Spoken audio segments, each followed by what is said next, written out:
Welcome to the Demo Team podcast. We've got lots of great guests here today.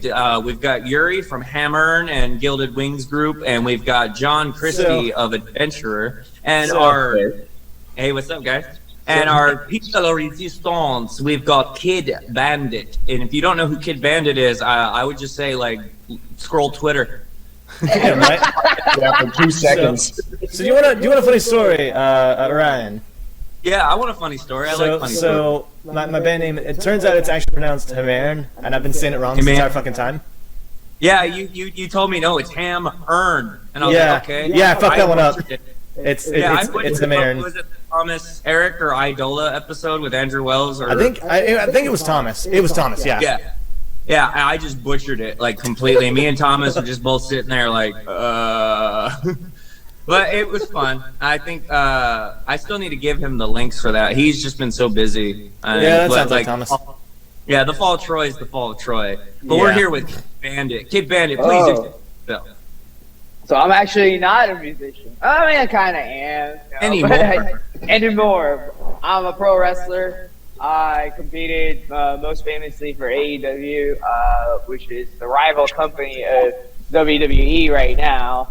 I work shows like GCW, DPW, a bunch of like smaller independent promotions all across America and UK coming up soon. So yeah, let's freaking go, But I used to be in a band. I worked with Mel Torres, which Ryan's very familiar with, drummer for Silas, or guitar player now. Is he playing guitar now?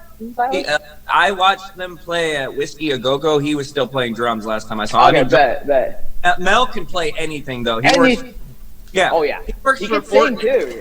Yeah, he's insane. And the best part about Mel, like, he works for Fortin Amps. He's always busy, but the best part about Mel, in my opinion, working with him, I'm sure you work with him, Mel is the sweetest man on the planet. That's the kindest person.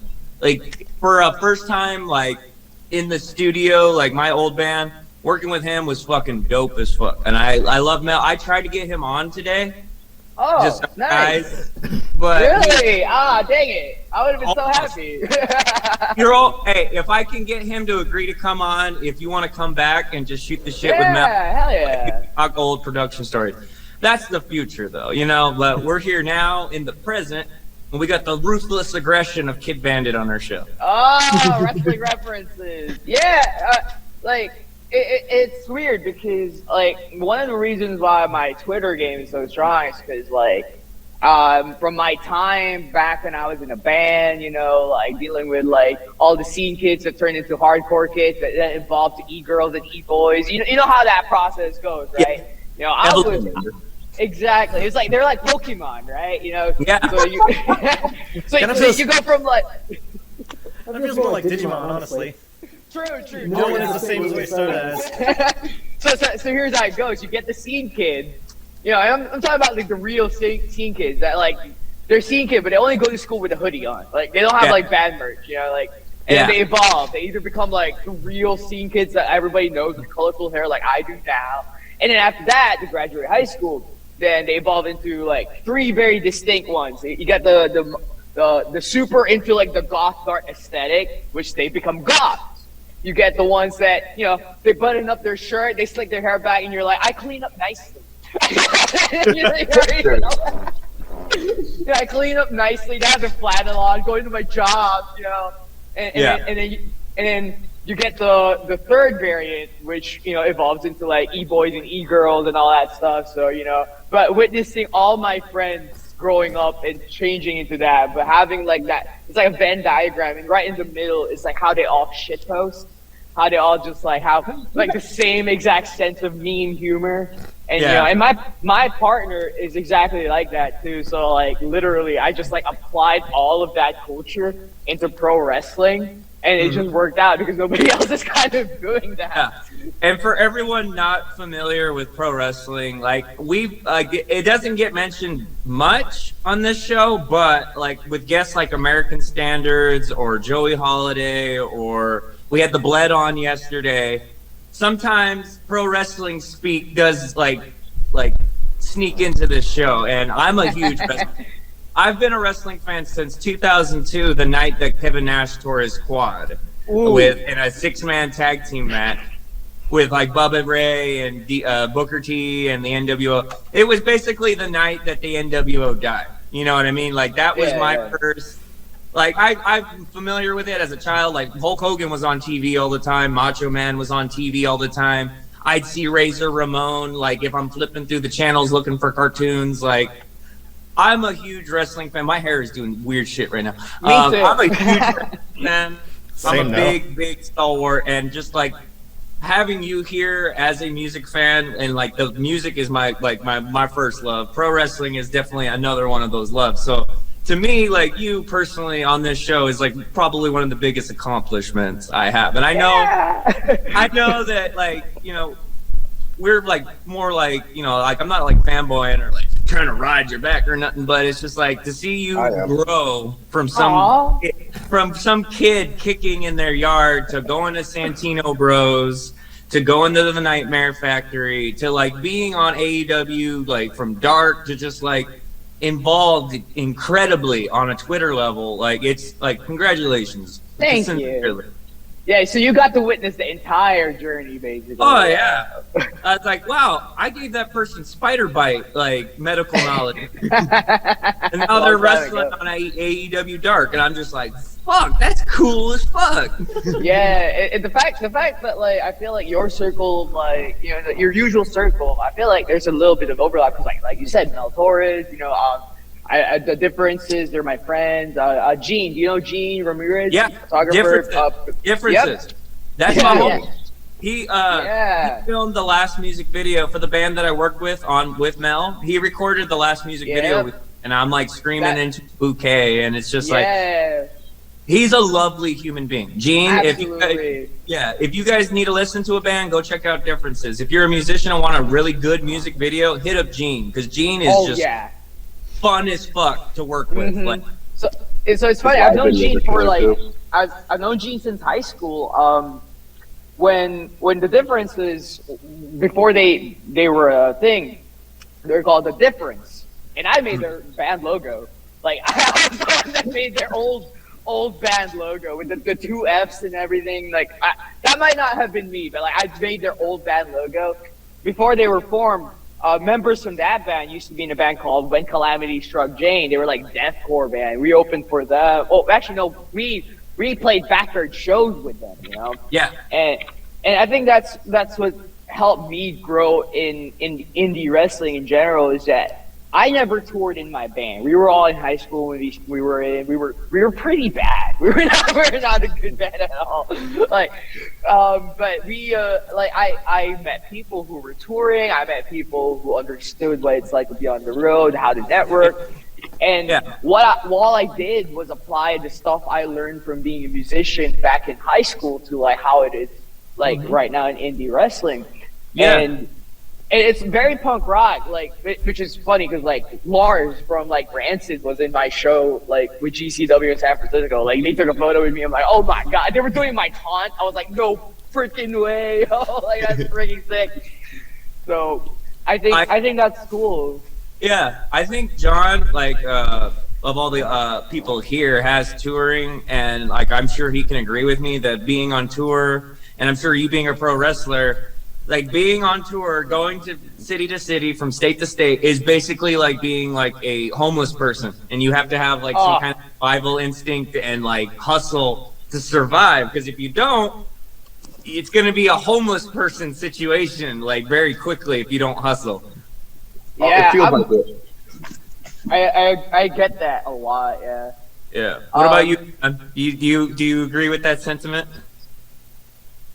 Me? Yeah, you've been on tour. Yeah, the amount of McDonald's rest stops you stop at, you know. Can I shower here? I get that so much.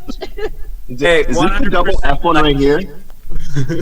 We said this in the last episode too, and I always want to recommend like bring baby wipes, get a Planet Fitness 24-hour fitness membership, take a shower, because nothing will make you feel less human than not showering for a week straight. Like you will feel like muck. It's crazy. Like don't do it. Like get a shower, bird bath, wash yourself in the sink. Like do what you can to stay clean. Yeah, how many times have you guys gone like to Denny's because every other place is closed? Yeah, 2 in the morning, Denny's, yeah, and you're doing it in like the strangest areas, and you're like, yeah, I'm gonna get robbed here. Or the best part is like you guys are in like a band.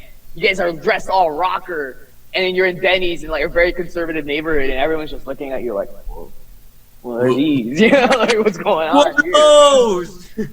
What are those? Or if you're in the South, you go to Waffle House. It's like, oh, it hits different. Yeah. They're always open. Hell yeah. Yeah. No, I get that a lot. Like the whole being like basically homeless. I'm glad I'm touring where like in like a generation where iPhones have internet. Cause like I just like I would lose my mind. I'd be like, what am I gonna do? Like read a book. book. What is that? Oh, get that paper away from me. You know? Like the only paper I like is colored green and has dead white men on it. You know? I love it. So I feel like I've been hogging the conversation. Like Yuri, John, if you guys want to ask Kid Bandit anything, feel free, man. I'll keep the lips shut for a second, and you guys can ask him whatever you want. I know John's a wrestling fan. I know Yuri, you're a big fan of this cosplay thing that Kid Bandit's got going on. So yeah, actually, that's what I wanted to ask. So like, I know, Kid, you got the kind of that cosplay game going on Instagram there. You wanna tell us a little bit about that? So, like, previously, like, I brought up, like, the Scene Kid evolution, right? It goes from I wanted to... I was going to cut in kind of, too, like, you missed the fourth variant, the Weeb Kids. Yep, the Weeb Kids, which is me. That's me. And I think it's cool because, in high school, I noticed that if you were, like, alternative, you'll probably fuck with anime. Like or you at least have passing knowledge of it, because of the internet. I feel like you become more alternative the more you're exposed to the internet, because you see what's cool, what's trendy out there. You're not really paying attention to like what's going on in like the present real life scene, as it were.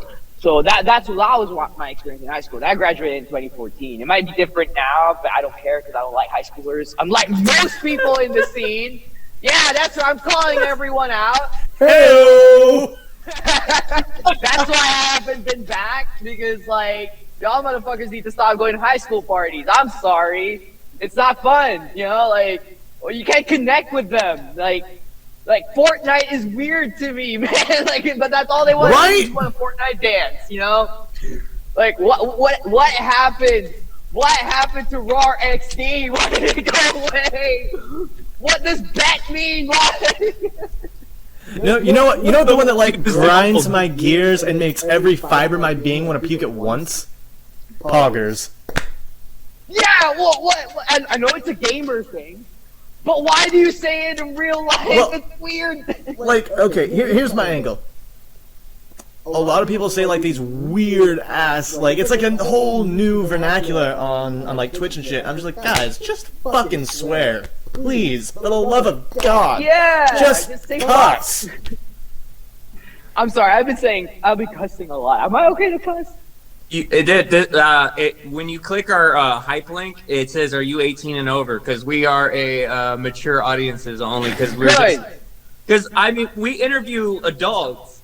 Like we're all adults, so it's kind of like I'm not trying to market towards kids. If kids listen to our shit, like I'm sorry to the parents that we talk those bad words. Like I cuss. Fuck it. I don't care. I like cussing, and I'm an adult, so I make content for adults. I don't fuck with kids. Yeah. The only kid allowed here is me. All right. Yeah. We killing John. You killed him. I'm hitting the pen. Yeah. So to go back to that thing, the fourth variant, the weeb scene kids. All right. So you get the weebs who, a lot of them when they don't grow out. I hate to say that because like people phase out of their phase, because for some people it is a phase, right? So when people fall out of love with their passions, they either go off and go on to the sunset, and You know, they may have like a tattoo of like the Naruto symbol, like the Hidden Leaf symbol somewhere, but like, you know, they no longer dress that way. But for the ones that are still very much involved with anime, with the weeb stuff, they go full on cosplay mode. They go to cons, they make money off cosplay. Like, I'm making money off cosplay, right? So that's where I got that whole cosplaying bit from. I'm not the first wrestler to cosplay, obviously, but I think I'm the first wrestler to engross myself in the cosplay community, like the actual cosplay community, and like try to market myself. Like, hey, look, I do cosplay, which is totally separate from my wrestling, because I don't cosplay when I wrestle, you know? Honestly, my thing with that is like, if you look at things like fucking, I don't know if you're familiar with Bushiroad, with like Love Live and shit like that. Yeah. They're also a wrestling company. They're also like Japanese wrestling and shit. Like, I know that woman can like flip a man 6 times in the air. But like, the crazy thing is like, if you can appeal to that, like that kind of that weeb fan base and get them by your side, they will be your fucking ride or dies. I've actually talked about this with Andrew Wells of all people. I hung out with him at an Anime Con once. That was a weird time. Hell yeah. But we were discussing that, and like, conventions are no joke. Yeah. As someone that grew up with like very nerdy, like, and I feel like a lot of people share this sentiment too. Like, when you don't have a lot of friends, or you have friends that are like very flaky, like, you really find solace in your fictional, like, you know, like on the things that you watch, the games that you play, the music that you like, and that was me. I like, one of the reasons why I'm such a big weeb, such a big gamer, is because I didn't really have a lot of people to talk to. So like these fictional characters, they were like, as cringy as it is to say, like, I related to them. You know, so you find role models. Like, I didn't grow up with my father. Like, he's still alive. I'm friends with him. Like, you know, my parents are still together, but he was never home. So for the most part, like, it's not far out. Really out of left field for me to say that like certain role models of these fictional stories have inspired me, helped me grow as a person, because when you don't really have role models, you hunt for them in the weirdest places, you know, and people find that in wrestling, people that find that in anime, people find that in fiction. Hell, like, I remember like, I'm making money right now. Like, my full-time job is thanks to anime, like, high key. So like, isn't that the coolest thing? But also, like, I gotta be honest, like, it came from like a dark place of loneliness and stuff. So I think that's why a lot of like people, when they see someone that's like them, or like, you know, like anime and stuff, they're like you said, like, ride or die, because it means the world to people like us that didn't have much to begin with, you know. So right. I think that's my very scientific explanation for it. The shit poster explanation is, fuck yeah, anime has big ass titties. I was waiting for it. Anime boys are all hot. Anime girls are all hot. Even like, you know, like, even if it's weird because like the animation style is like weird, One Piece, they're still hot for some reason. So hey, yeah. As someone who, I'm not familiar with One Piece, but I am familiar with the Dynasty Warriors games, and One Piece Warriors is probably like the best version of that. And like, I have fucking fun. I don't know any of these characters, but I know Smoke fucking kicks ass in that game, and I just fly on by and just kill people. I mean, knock out, because it's a KO. Knockout. Yeah, I just beat them into submission. But yeah, I concur with all that, because growing up, Toonami was a place for people like me, my age demographic. I'm about 7 years older than you, kid, because you said you graduated 2014. I graduated 2007. So for me, it was Tenchi Muyo, Dragon Ball Z, Alba. Yeah, Tenchi Muyo. Let's go. Yeah, that's Alba Star. Yep. I will say Tenchi Muyo made me more tolerant of harem mentality, because it's like, why wouldn't I want a harem of people that are all for me? Like, why not? They're all, I mean, I don't want nobody fighting over me and my affection, but when that team worked together, they got shit done. Like, yeah. Hell yeah. Was it Zoids? Zoids. Fuck yeah, Zoids. That was the shit. I don't care what it is. That was the shit back in the day. For like the 5 minutes it existed. I love, like, the original, yeah. It's like Gundam, but with Adam. Furry Gundam is what my friends used to call it. I used to actually have like one of the Zoids, like one of the little models. It was like Dude, those fucking plesiosaur or something. It was the shit though. Oh, dude, I like I forget, like one of the bad guys towards the end. He had like a T-Rex, and it had like a part accelerator. Geno Breaker. Yeah, Geno Breaker, Berserker Breaker, or something. It was piloted by Raven. I remember because I was like, yo, that's me. When you, all right, I'm not ashamed to be one of those people that had anime profile pictures because I was ashamed about how I looked. That was me. I was Raven. I was bit Cloud and I was Raven for a while. I spent like a good 10, 15 years on the internet. Because I've been on the internet since I was 13. I used to do like anime role-playing games, text-based role-play games, RPGs. I would play ground, let's go. Yeah. All right, so who here was in the Adventure Quest rabbit hole? Yeah. I still play it occasionally because I finally bought the Guardian. Fucking. I spent $20 on it. Holy shit! They finally got me like 5 years ago. Like, fuck it, I have $20 to spare. Let's do it. Let's go. But yeah, that's that. If we're talking mech anime though, like I would have to say, like, because I grew up with Toonami, and while Gundam Wing I did enjoy it, and Endless Waltz is one of the coolest movies ever. I will say I'm a bigger fan of G Gundam, just the way they presented that show. I don't know if you guys have seen G Gundam. Yeah, it was like a martial arts tournament, the entire anime basically. Like Mortal Kombat and Street Fighter meets Gundam, and it was just like, it's so silly. It's totally aged horribly because it's just full of like inappropriate like stereotypes, but that shit's funny as fuck, and it's amazing and just over dramatic as hell. Just like the dub with the guy who's like Shining Finger, just the whole speed. Godfinger. That kind of like that era of dubbing was just something else entirely. Honestly. Oh my gosh, I think that's like that era of dubbing. They had like a loose understanding of the anime, but at the same time they're like, well, they're all being hella dramatic on the animation. Maybe we should just ham it up, act it up. And like, yeah, there's tons of anime from that era where it's just very badly dubbed, without a doubt. But that's like WWE now. It's like WWE right now is like a really poorly dubbed like 90s anime, like the way they talk. Yeah, I mean, but the thing is, I think like to quote Jason David Frank, the White Ranger, Green Ranger, every color ranger, like, you know, Tommy from Power Rangers, like, he's aware that Power Rangers is cheesy, but he's just like, I like mac and cheese.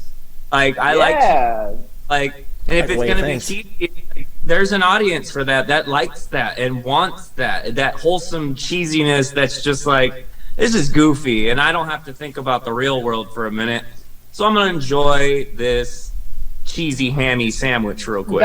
That's why, like, everybody assumes because I work for AEW, like, I'm against WWE, which, you know, like there are some times where like WWE does do questionable stuff, and I'm like, oh, why? But like at the same time, like, I buy the games every year. I watch the product because, you know, one, because there's really talented individuals in the company that like deserve to have their craft supported, despite my reservations for some of the things that WWE does. Also because I grew up with WWE, you know, like, ask any wrestling fan, nobody's gonna come up and be like, what do you watch when you were a kid? Who was your favorite wrestler? Hiroshi Tanahashi. What?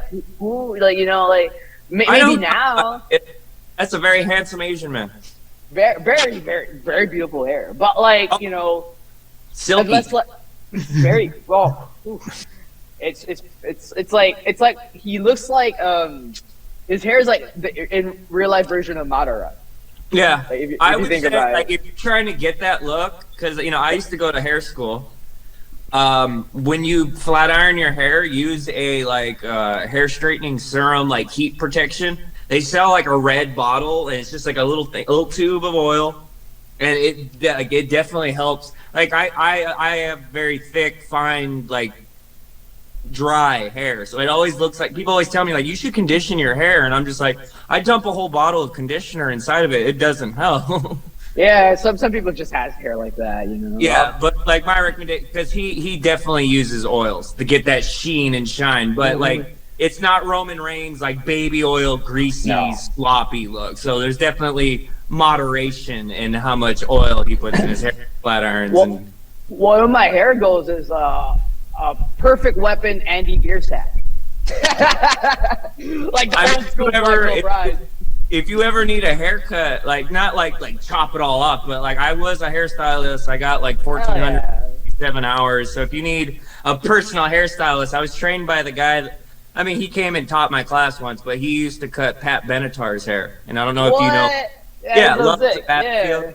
He was a shitty teacher. I mean, I'm sure I'll get in trouble for that. But he was mean. He kind of like looked at my hair, like my doll, and he was like, "I can see you have no structure. And I see like your creativity is everywhere and there's no guidance. You need direction." And I was just like, bro, you said Pat Benatar. It's 2000. Like, you haven't cut anyone more famous than that since the 80s. Like, I wanted to say that, but I'm saying, like, you know, like that'd be like saying like, oh yeah, I cut Lanny Poffo's hair. I'm like, Lanny Poffo? Like, wasn't he like super big in the 80s? Like, that's Macho Man's brother, I would believe. It's funny how it's like people from like back in the day. Like I mostly see this in wrestling, not really in other forms of entertainment, but like people from like the older generations. All they want to do is like, oh, back in my day it was better. But like you don't really see that in music. In music, musicians understand the evolution, right? Like you listen to like deathcore now, right? You know. No, like you poor innocence. I adore your innocence on this. I mean, I've been out of the loop for years. Yeah, right? I'm gonna say like, yeah, there's definitely that immensely, yeah, hugely sorry about that. It's just my co-host has the paid-for version of Zoom, and he's just super busy today, and he's editing a video for Animal Jam, and you were recording that, though. It all worked out. Yeah, don't worry. So what I did is I canned the last recording and started a new one right before I jumped in the room, so I could just trim the end of that and edit in and do like maybe, I don't know, record scratch or TV static or some shit. Yeah, we could put like a little like next time on Dragon Ball Z, some bullshit in the middle. Yeah, fucking like one of those goofy technical difficulty screens. Yeah, but you're recording. Yeah. Like, it's recording right now, right? Yuri? That's yes, by the way. Yeah. Okay, so this is all recorded. Awesome. Like, I'm not gonna hit record. Like, I don't know why. Like, the room, even if you're not recording, gives you a time limit. I think that's really weird and money seeking by Zoom. But oh well. Hey man, capitalism. Let's go. Yeah. That's fucked up. What if I was like talking to my relative and I was just like, I want to be here for your last moments, and it's just like you got 40 minutes, fam. Sorry. Like I'm in fucking prison. Like, what the hell? Shoot, yeah. There was what was it like back in the day when I would play like Chain Reaction? What was it? Pre-sale. You God. It's so Pay to play. Pay to play. That's one thing I like about wrestling that, you know, like I did not miss from being, because like being in a band and performing in like, you know, in these venues, like there were some things I do miss and there were some things I didn't miss. And one thing I didn't miss was pre-sale. Granted, you know, like, I feel like because I am a bigger name in the indies now, like I don't have to do pre-sale. I'm sure there are some from like some smaller talent that do have to do pre-sale, but like, oh man, I remember we played Whiskey. We had to sell 100 tickets, and I'm like, oh Jesus Christ! Yeah. What the fuck? Universal definitely, I believe Universal Media Group owns Whiskey, so they kind of put a very strict selling policy on their stuff, and it's just like some people like can do that. Like there are bands and there are musicians and there are artists that can be like, oh cool, 100 pre-sales, yeah, I'll get rid of those real quick, and that's. My advice to anyone starting out and who doesn't have a big circle of friends or a following or whatever, like if somebody offers you $100 pre-sale tickets and they're all like $40-$50, don't take that deal. Don't, because like when the day comes to turn those tickets in, guess who has to pay for them? You. And that's where like people don't like the pay to play model. Now, is it like a shitty deal? Sure, it is. If you're not good at selling tickets, it is a very bad deal. The problem is it's such an old school philosophy that you need to be able to hustle and grind for your spot. And whiskey has been around since like the 60s, 70s. It's a legendary venue. Yeah, so they can get away with that. You can literally bitch and whine all you want about whiskey. They're still going to be open. They're owned by NBC. Like, where are they going to go? Like, they can do whatever they want. It's like it's iconic. You know, you see it in movies all the time. You know, I remember we opened for Craig Mabbitt's side project. It was Dead Rabbits. Dead Rabbits, yeah. And Get Scared was also in the thing. Unfortunately, with Joel, not with the other guy. Yeah. That's why like a lot of my memories from back when I was a musician was corrupted because a lot of people were canceled. They're like you were like were you in a band like it was like what 2015, 16? No, I was in high school, so it'd be like 2012 to 2013. Yeah, you were in the band when the bubble burst. Like the bubble burst. The post-hardcore, metalcore, all that stuff was kind of getting phased out. Yeah.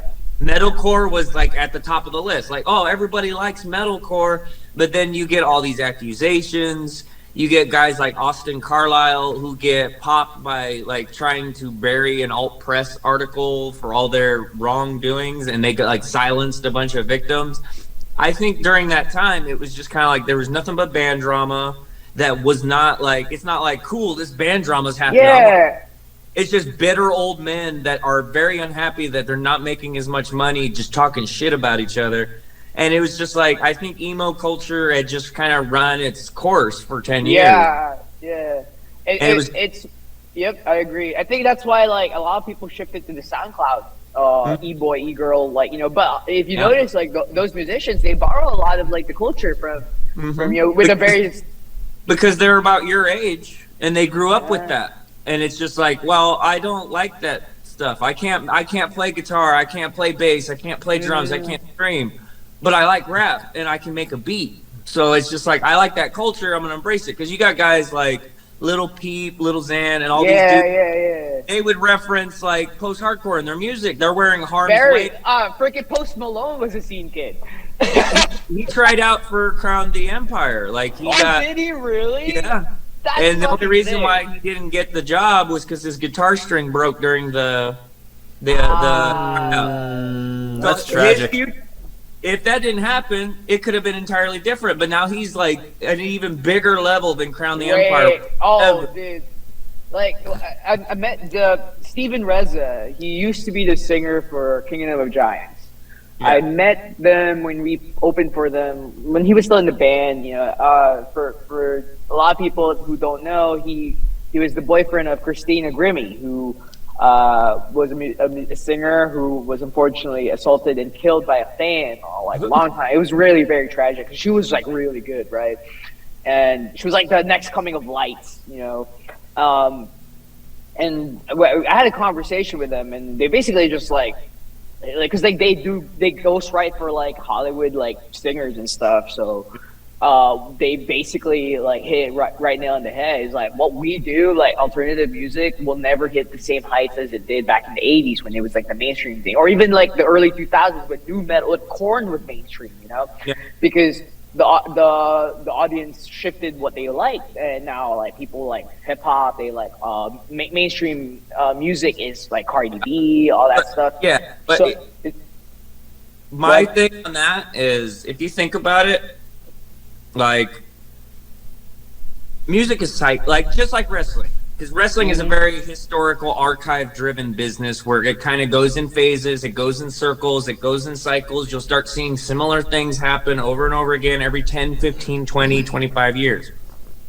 Now, if you think about it, 100 years ago in like 1922, 23, you know, what was the music that was popular? Crooning. You know, like people like swing dancing, right? Yeah, jazz, flapper music, you know, and it's 100 years later, and like you don't hear it, but you see lots of references to 1920. You know? Like every 100 years, 50 years, like, you know, those like big cornerstone numbers. like you see that stuff kind of resurge. And like I have heard some like flapper EDM music or just like, you know. Nirvana found its way back in mainstream with Batman. Yeah. So it's like, but that was like, you know, 25, 30 years ago now. I'm 33, so like it's like I was born 1988. Beetlejuice is still as funny today as it was back then.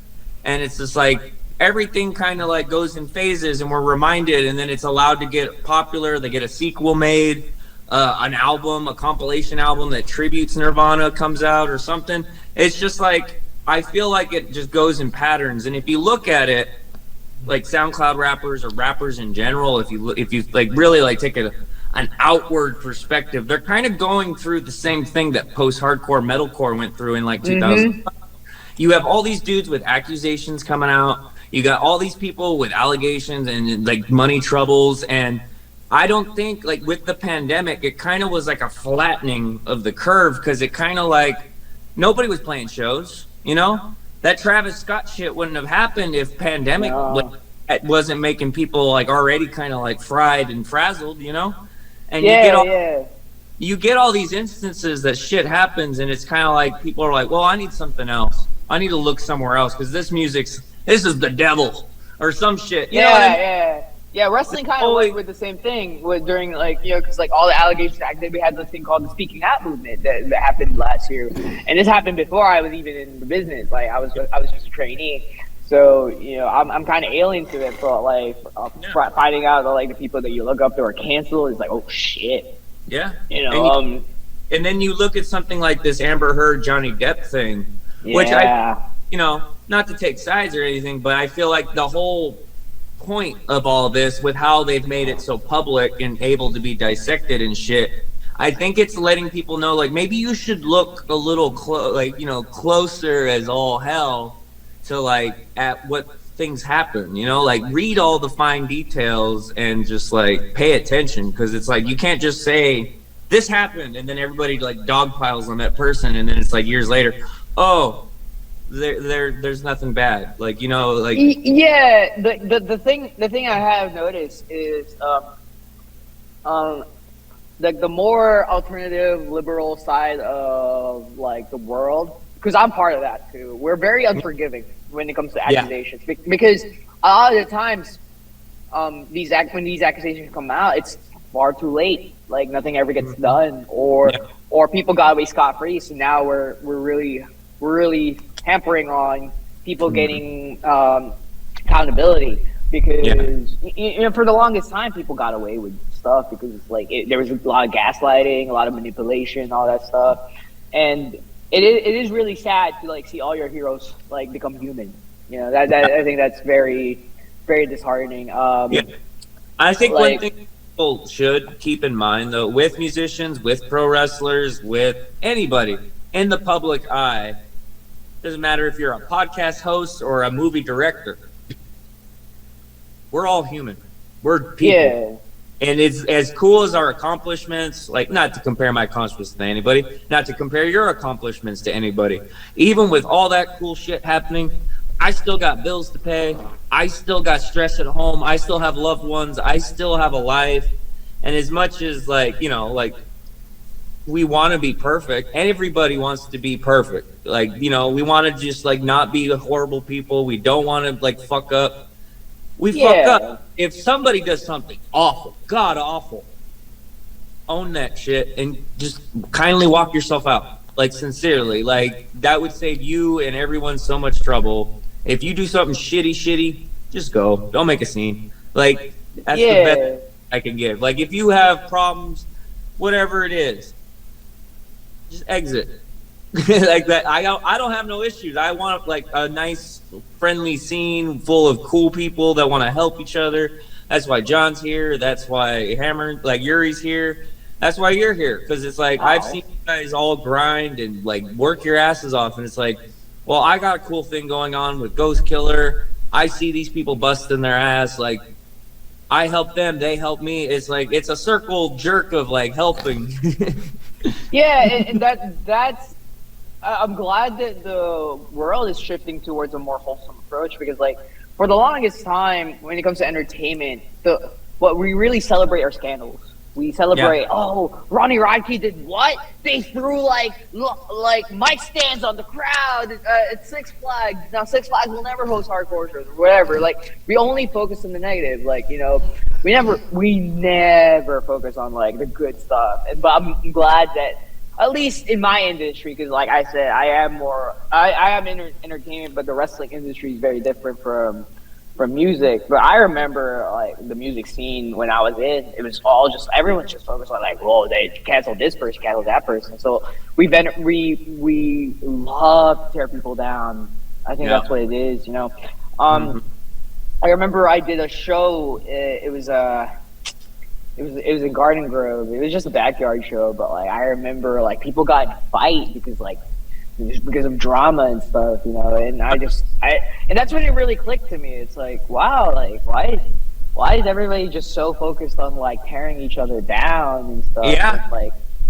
And then it's one of those like, well, if this band goes down, we get to take their spot over at this show. And I'm just like that. And I see that in wrestling too, like people deliberately sabotaging each other and stuff like that, because if there was a business where being cutthroat and being very, very vocal about like the discrepancies of others, the trespasses of others would benefit you, I think entertainment would be it, because like you can backstab your way to the top in entertainment. It's so much easier compared to any other field. That being said, if you sell all your values as a human being to get to the top, then you'll be there by yourself. You'll be lonely. Yeah, you'll be successful, but then are you fulfilled, And that's why you get a lot of celebrities who are like, they have everything they want in the world. Why are they still so shitty? It's because they probably fucked each other over to the top. And what the worst part about that is like, what do you do when you get to the top and you backstab everyone there, but then they make it to the top anyway? And they remember that you fucked them over, Then you'll be out there surrounded by all these other successful people who remember that, like, at one point, like, you were a shitty person. So that was like, that's my whole business model. It's like, hey man, I'm just gonna try to get by with my talent, but I'm definitely gonna like succeed more if I'm just nice to people in general, and like that's definitely worked for me. I'm not perfect, don't get me wrong, but I try to be better. Yeah, I would say like what you're saying, I've experienced. I've been there. I've been undercut. I've been sabotaged. I have been screwed over by people. And for anyone that has gone through it, I'm sure they can agree with the sentiment. Pettiness and like petty revenge, like just doing well and just succeeding despite people getting in your way or trying to like talk about you behind your back and stuff. To succeed even with all that stuff and you don't feed into it and you just use it as fuel and motivation to succeed, pettiness will get you everywhere in life. Just like, you know what? I don't need to engage with you. I'm just going to go succeed. And then you got to live with how you treated me. And that's going to be your life. Like, you have to live with that. And maybe that'll motivate you. Yeah. Maybe. And if it does, cool. But I'm going to worry about me and not being, like, a vocal, petty, like, I need to, like, engage and, like, be stupid towards you to, like, cause a drama scene or whatever, Like, I don't need that. Like, absolutely. But then again, I'm petty too. So like, I'm petty. The other day, yesterday, I posted like a picture of me surrounded by all the money I made just selling autographs, right? And I just said, like a caption is like, chase your dreams, be successful if you're an entertainer. But my real purpose for that was somebody once told me I'll never make money off this. And I was like, really? Because I just made $1,000 doing nothing but autographs. What's up? Like the fucking dream right there.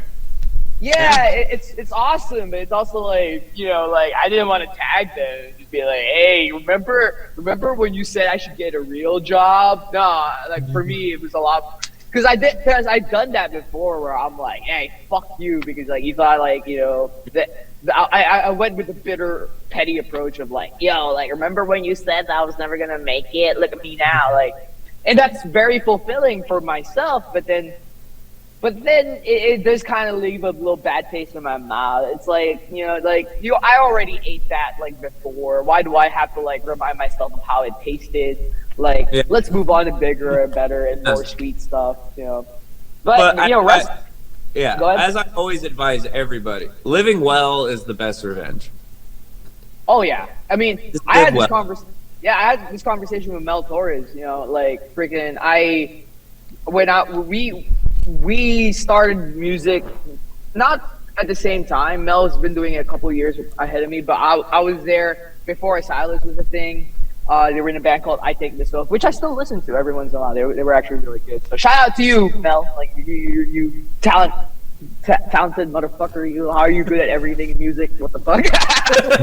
But yeah, no, I talked. Yeah, Go ahead. it explains why Mel's where Mel is, though. Mel works his ass off. He does good things with Fortin amps, and we adore him. Yeah, I recently just had a conversation with him last Saturday because I want to do it, like, you know, I still have it on Facebook and stuff, and I'm doing pretty well for myself in a different industry, but it's still entertainment. And I remember, like, a long time ago when we were teenagers, we talked just about, like, yeah, no, like, nothing would make me happier more. Like, we shared the same of, like, making money doing what we love.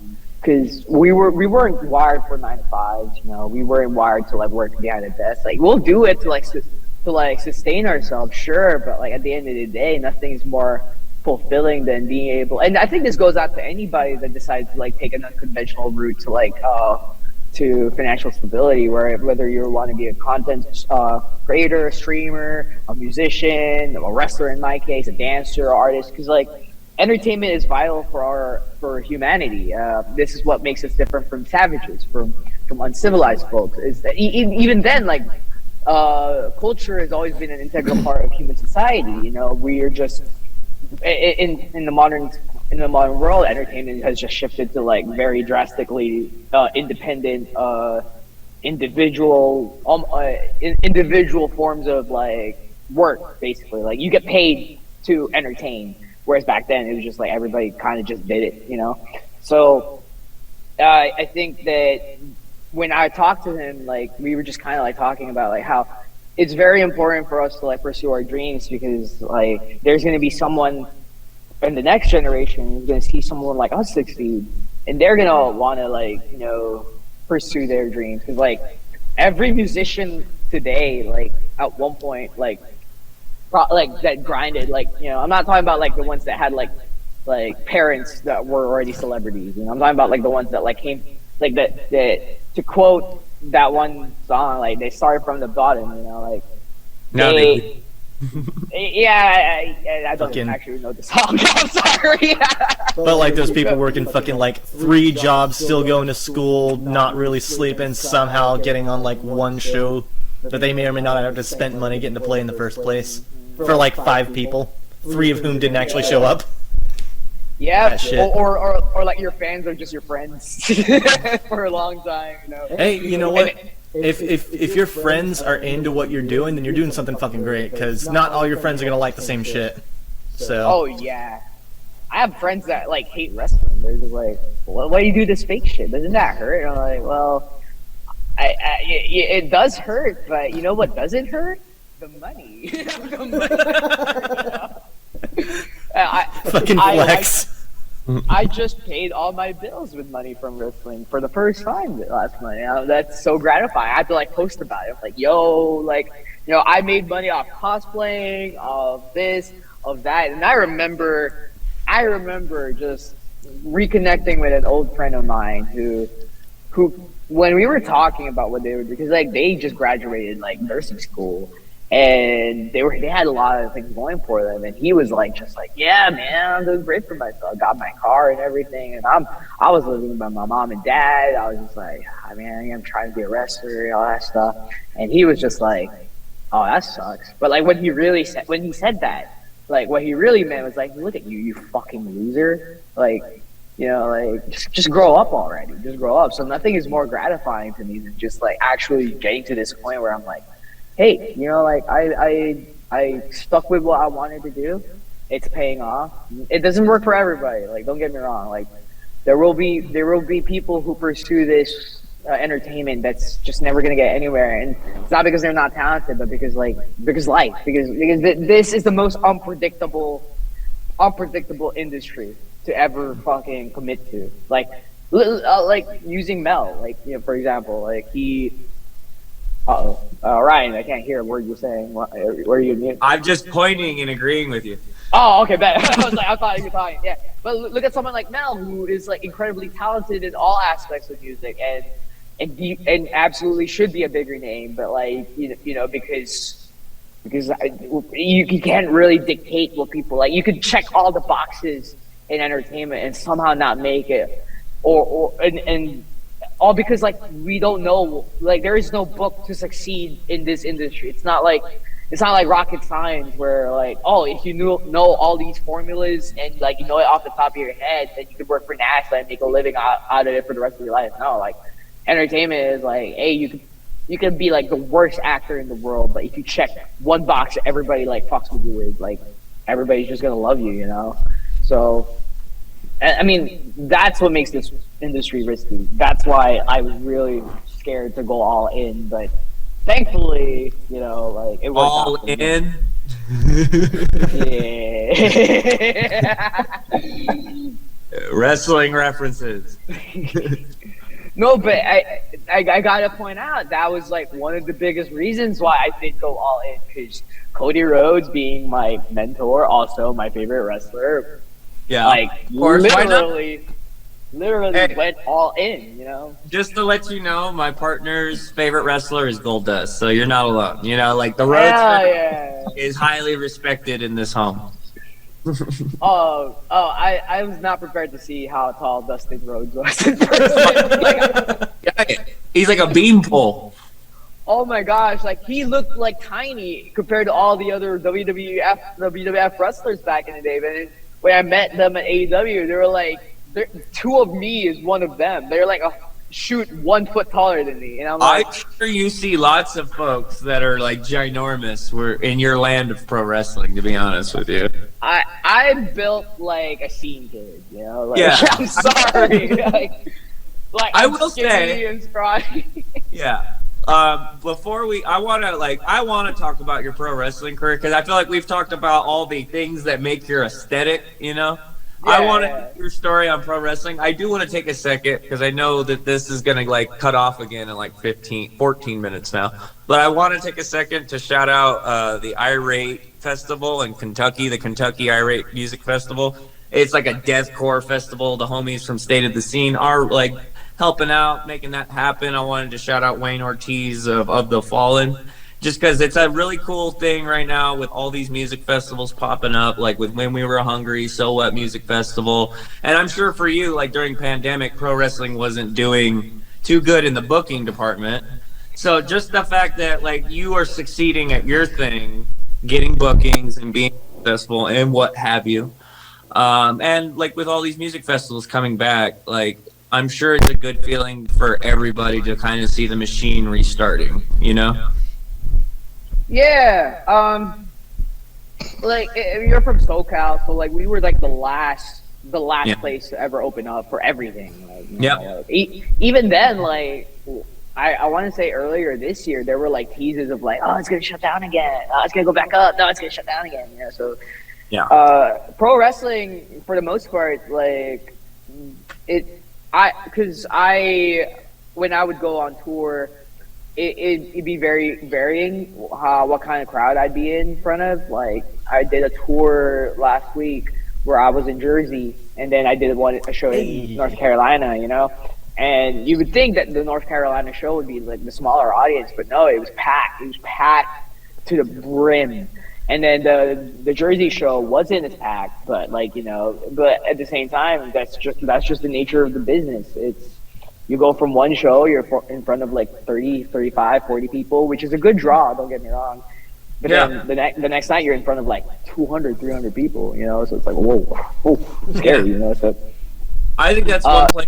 Yeah, the one place that music and pro wrestling can kind of co-align and like agree on.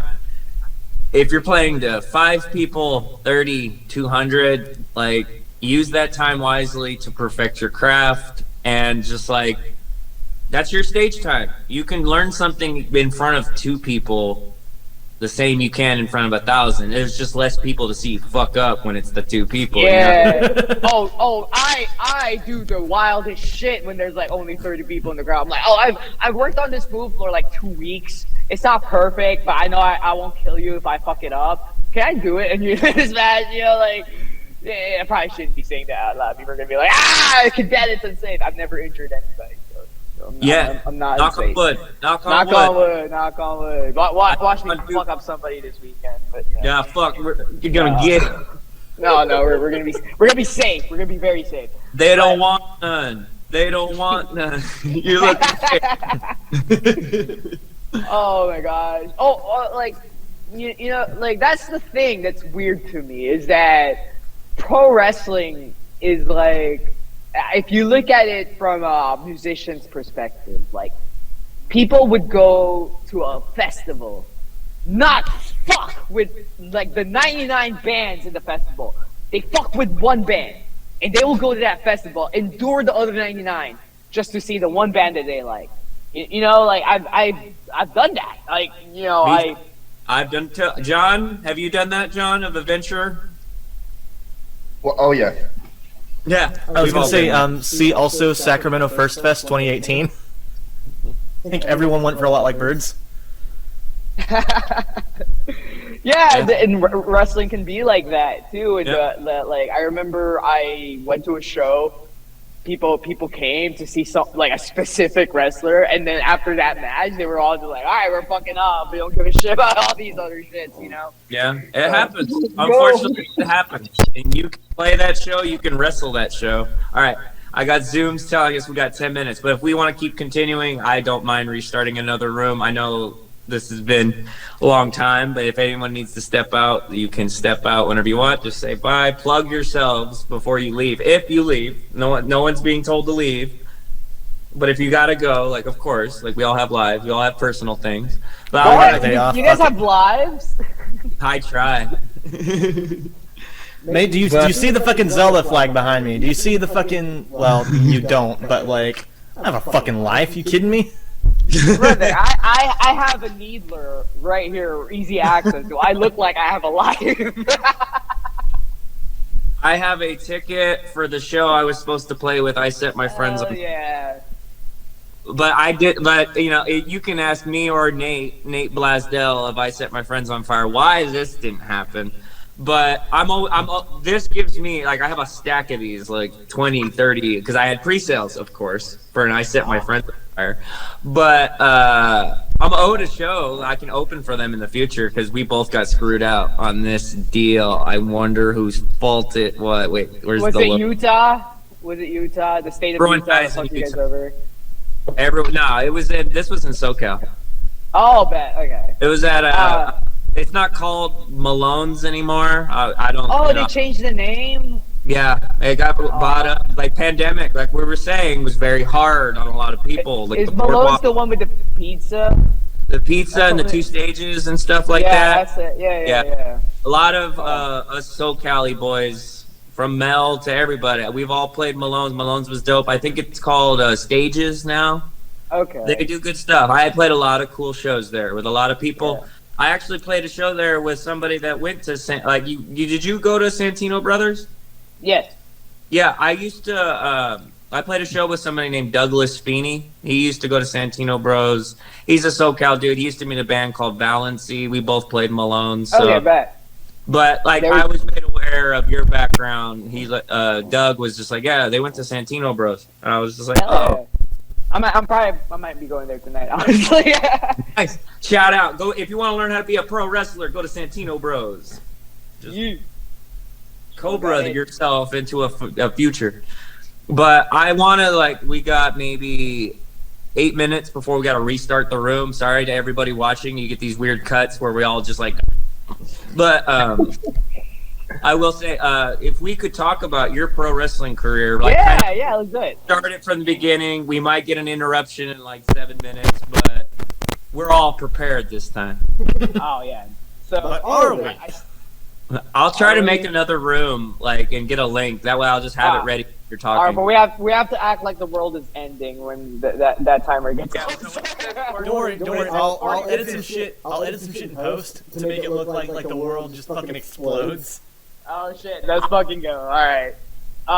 So I started training in 2019. I just got out of the army like a year before, but I was like fat because I was just eating bad, drinking a lot. My partner at the time and we weren't in a toxic relationship, but I married this person because our sex life was great, and that was it. And we based our entire relationship off sex, and that was a bad decision because I did not know anything about this person. They're a good person, don't get me wrong, but like I like you can't base an entire relationship based off one thing that you guys have in common. So the longer I stayed with them, the less I found that we had anything in common. The more we just fell out of love, and a combination of that with just bad timing in general, trouble with like the law. And because I had like some legal issues I had to deal with, which I'll elaborate on that in a minute. But yeah, it was terrible. And then during that time, because I was so sedentary, I couldn't leave my bed because I gained so much weight. I just watched a lot of wrestling, and I'm not afraid to admit that I did fall out of love with pro wrestling because like the weird time period where it was the PG era before. It was just like all John Cena. They didn't really have a lot of people like in the card, so you had to kind of really watch like Ring of Honor, New Japan to like get your fill of like the pro wrestling aspect. And during that time, that whole year, like 2018, was when I decided I'm gonna really get back into wrestling. And sure enough, after a year of just like sitting on my ass, I decided I'm going to make a change in my life. I'm going to turn my life around, and I'm going to use wrestling to do that. So I enrolled in Santino Bros in 2019, June of 2019, started training. It was tough because I was really out of shape. I couldn't even run. I couldn't even get out of bed. Because at the time, I wasn't really like popping with money, and tuition for the school was expensive. I already committed $600 to the school. I'm not gonna quit. Like, I'm sorry, I'm not gonna waste $600 and just dip, So came in every day, trained, and eventually they realized I wasn't gonna go anywhere and keep at it. The training picked up, and I started losing weight because I committed to fitness. And this is coming from someone like, even though I was in the army, I was never like, I wasn't a fitness nut. In high school, I didn't really do exercise, so, and I was fat in high school too, like after a certain point. So when we started doing like the exercises and stuff, I focused on that. It really helped that our school was it's local, because the longer I've been in the business, the more I realized wrestling is such a niche thing that finding a place to train at is very difficult for some people. Like, there are certain states that doesn't have a wrestling school, or like their wrestling school is just some dude running it in their backyard with a ring. And that's actually how my Santino Bros started out, like in 2008. So, which, like, it's definitely it's like top-notch training, don't get me wrong, but like, because the way the world views wrestling is like, it's a sideshow, it's hard to get respected doing wrestling unless you're successful or you're in the WWE or you're on TV. Yeah, I mean, technically music and wrestling are the last like carny-esque thing, other than like people that like are in the carnival that travel the country and just put on a carnival. Like, that's a carnival lifestyle, basically. There's their own lingo, there's their own understanding, and there's their own method of survival, which is kind of like a homeless person, where you're just out in the wild and you have to survive by your own wit. And never mind, there's a shitload of clowns too. Yeah, there's tons of clowns in all these industries. Oh yeah, it's funny too, because like, if you really look at what we do, it's like medieval times. It's like fucking pirates, in Buena Park, Cirque du Soleil in Vegas, Yeah. Like, there's so much similarities to what we do, but like, you go to those places and you enjoy them because you know what you're expecting. Whereas like, people who see wrestling, they're like, oh, that shit's fake. I'm like, yeah, but so is So is the Avengers. You still.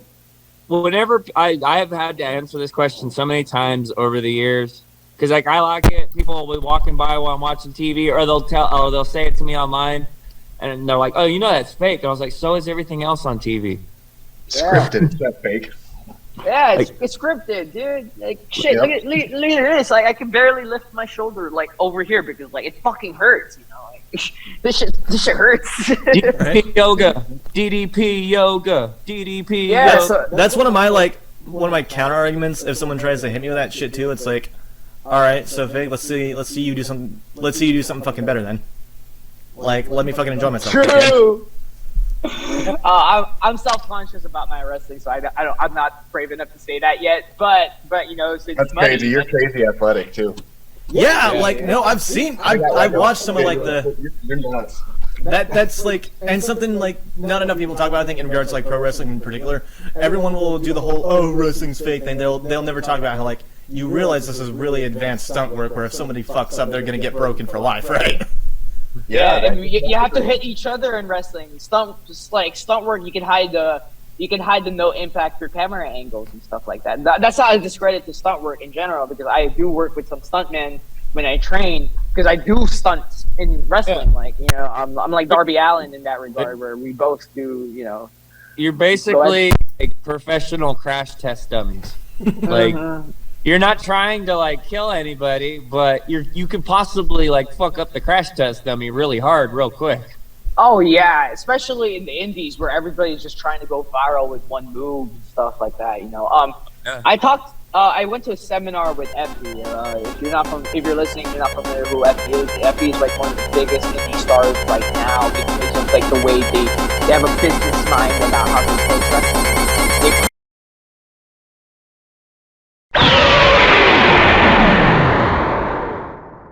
Yeah, the world ended. We're living in a post-apocalypse. It really doesn't feel that far from the truth, honestly. If you pay attention to any news outlet ever.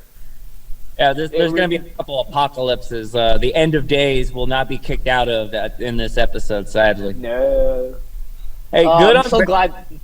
Yeah, I was going to say, like, Baron Corbin, like, that's one of I don't know why. I know most people, like, you know, hate on him, but that's probably one of my favorite wrestlers out there. Just like from watching him from NXT to now, like the dude had the usual John Heidenreich, Gene Snitsky energy, where he probably would have just been a big like doofus that didn't go nowhere. But like for a 6'7", 300-pound dude, like I think he's played the game pretty good. So shout out Baron Corbin for protecting the finisher that long.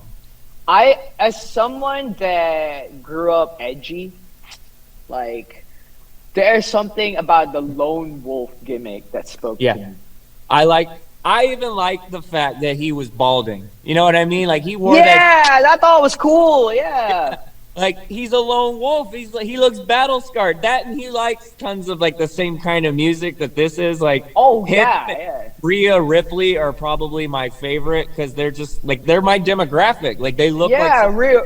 Rhea Ripley comes out to New Year's Day. Isn't that cool as shit? You know, like, hell yeah. I don't know if anyone follows me on social media, they know I post Rhea Ripley like every day. Just because if I could get Kid Bandit, what's stopping me from getting Rhea Ripley or a Baron? Let me go message them. Maybe they'll they don't know who I am. I don't think so.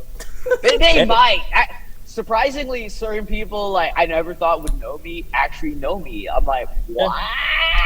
Yeah, like I went to a New Japan seminar and Rocky Romero was like, "Oh, it's nice to. Like, I've heard so much about you." I'm like, what? Rocky Romero, that's dope. Like, as someone who's followed the indies, because I used to follow that shit like when AJ Styles was fighting like IWA shit, like type shit. Mm-hmm. I used to have like DVDs I bought online of like AJ Styles just wrestling like low key in the indies, like, you know. Austin Aries like doing the Horns of Aries like in front of like 6 people in an armory. Like I am a big wrestling fan. I love wrestling.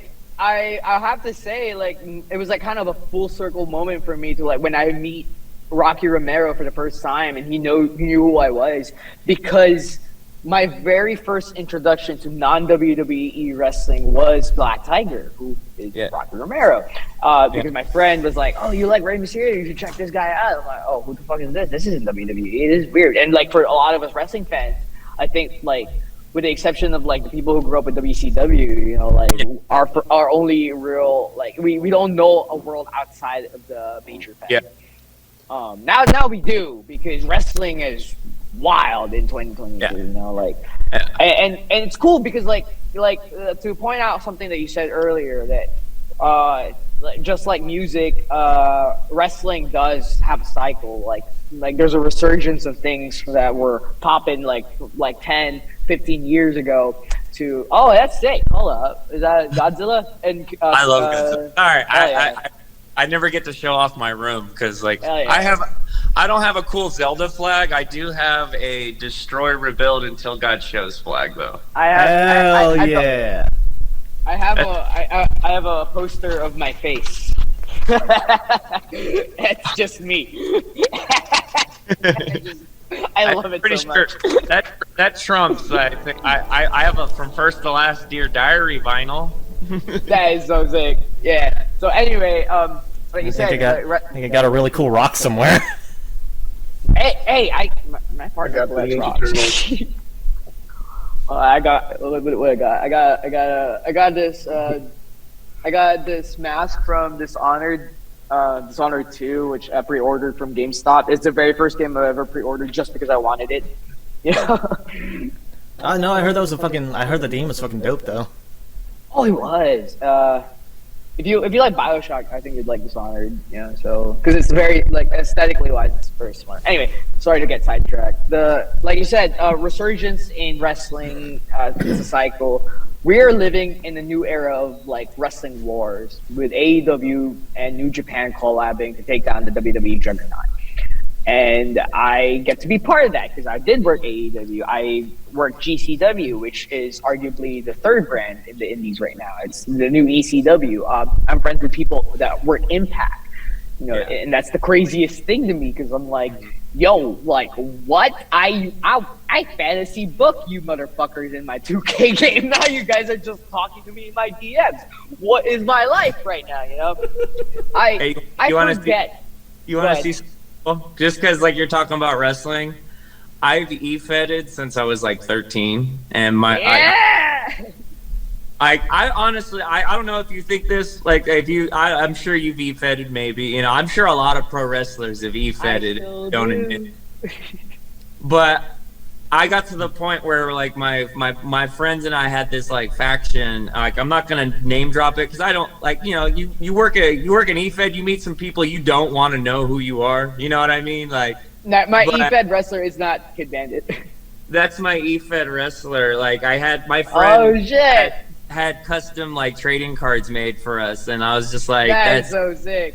It's so cool. Like I've RP'd the same character for almost 20 years. Like I have a gimmick character in my head for like a bunch of characters. I've written my own lore for wrestling, so I would think like people that e-fed it and stuff like that. Like it sometimes felt like, man, is WWE ripping us off? Because I don't remember anybody in 2010, 2009 doing barefoot Lego matches, and then like a couple years ago, people are doing barefoot Lego matches, and I'm just like, they're stealing my gimmick, bro. Oh yeah, no, the e-feds are wild, man. Like there was an e-fed that like did a memorial battle royal for like a e-fed wrestler who kayfabe died, and that motherfucker came back as a zombie version of himself and won his own memorial battle royal. Like, are you fucking kidding? Yes. Bro. Are you? I'm just like, I have met some people who create some weird like, oh, Kid Bandit left. Destroy. So this is still recording. Hey, John. Yeah. Tell everybody about Adventurer while I figure out what's going on with Kid Bandit. Adventurer is a band for people who like the more wholesome things in life, like a nice smooth bourbon or a tequila or something. Or Mob Psycho 100. With lime juice. You don't take it straight. We're too soft for that. But for real though, we just put an album out last year. We are working on some new music this year. You mentioned that Animal Jam was on the podcast recently, and I can't say anything more, but we're good friends with those guys. So Yeah. we might be working on something with them. I think I still have the video for the Adventurer Zoom. I need to upload that to YouTube because you guys are fucking hilarious playing your Switches and just putting your Mario Brothers hats on and just like that's just hilarious. Like I wasn't paying attention because when I did that interview, like at that point I was still used to doing audio calls and shit, and I just like I turn my camera off. I'm just like I'll just be scrolling my phone, and then I'm like, okay, they're done talking. I need to ask questions and shit.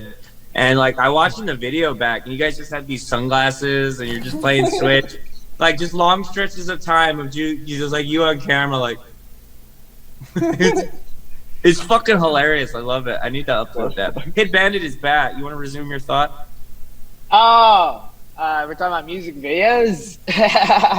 I don't know. You guys like this? Look, it's a record. Yeah, there we go. That's very This nice. is the original mix for From First to Last, Dear Diary. I got this sent. I can't recall their name at the moment. I feel horrible, but it's from the FFTL cult. And as Cash pointed out, like every episode, he's like, all this dude does is talk about From First to Last. And I mean, like My Chemical Romance came back, and like that's my next want. If My Chemical Romance can come back, like this needs to come back all the way. Like they played a couple shows.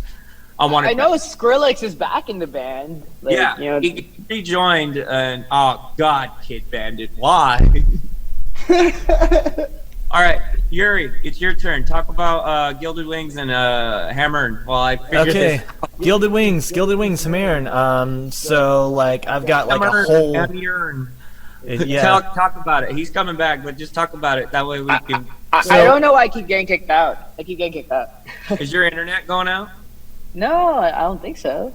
You want me to do my thing while kids figuring out these. Let's see if Kid Bandit gets kicked out. Just sitting and chilling. But hit your talk about Hammer and Gilded Wings group, please. All right, so Gilded Wings group is kind of just like collective thing because I do a lot of like YouTube goofy funny comedy video gaming shit, but I also do like a lot of random shit, just rambling fucking music. Obviously I have my current project Hammerne on there. Hammerne's like this, it's based on Fire Emblem actually, because I'm a fucking loser and have no originality.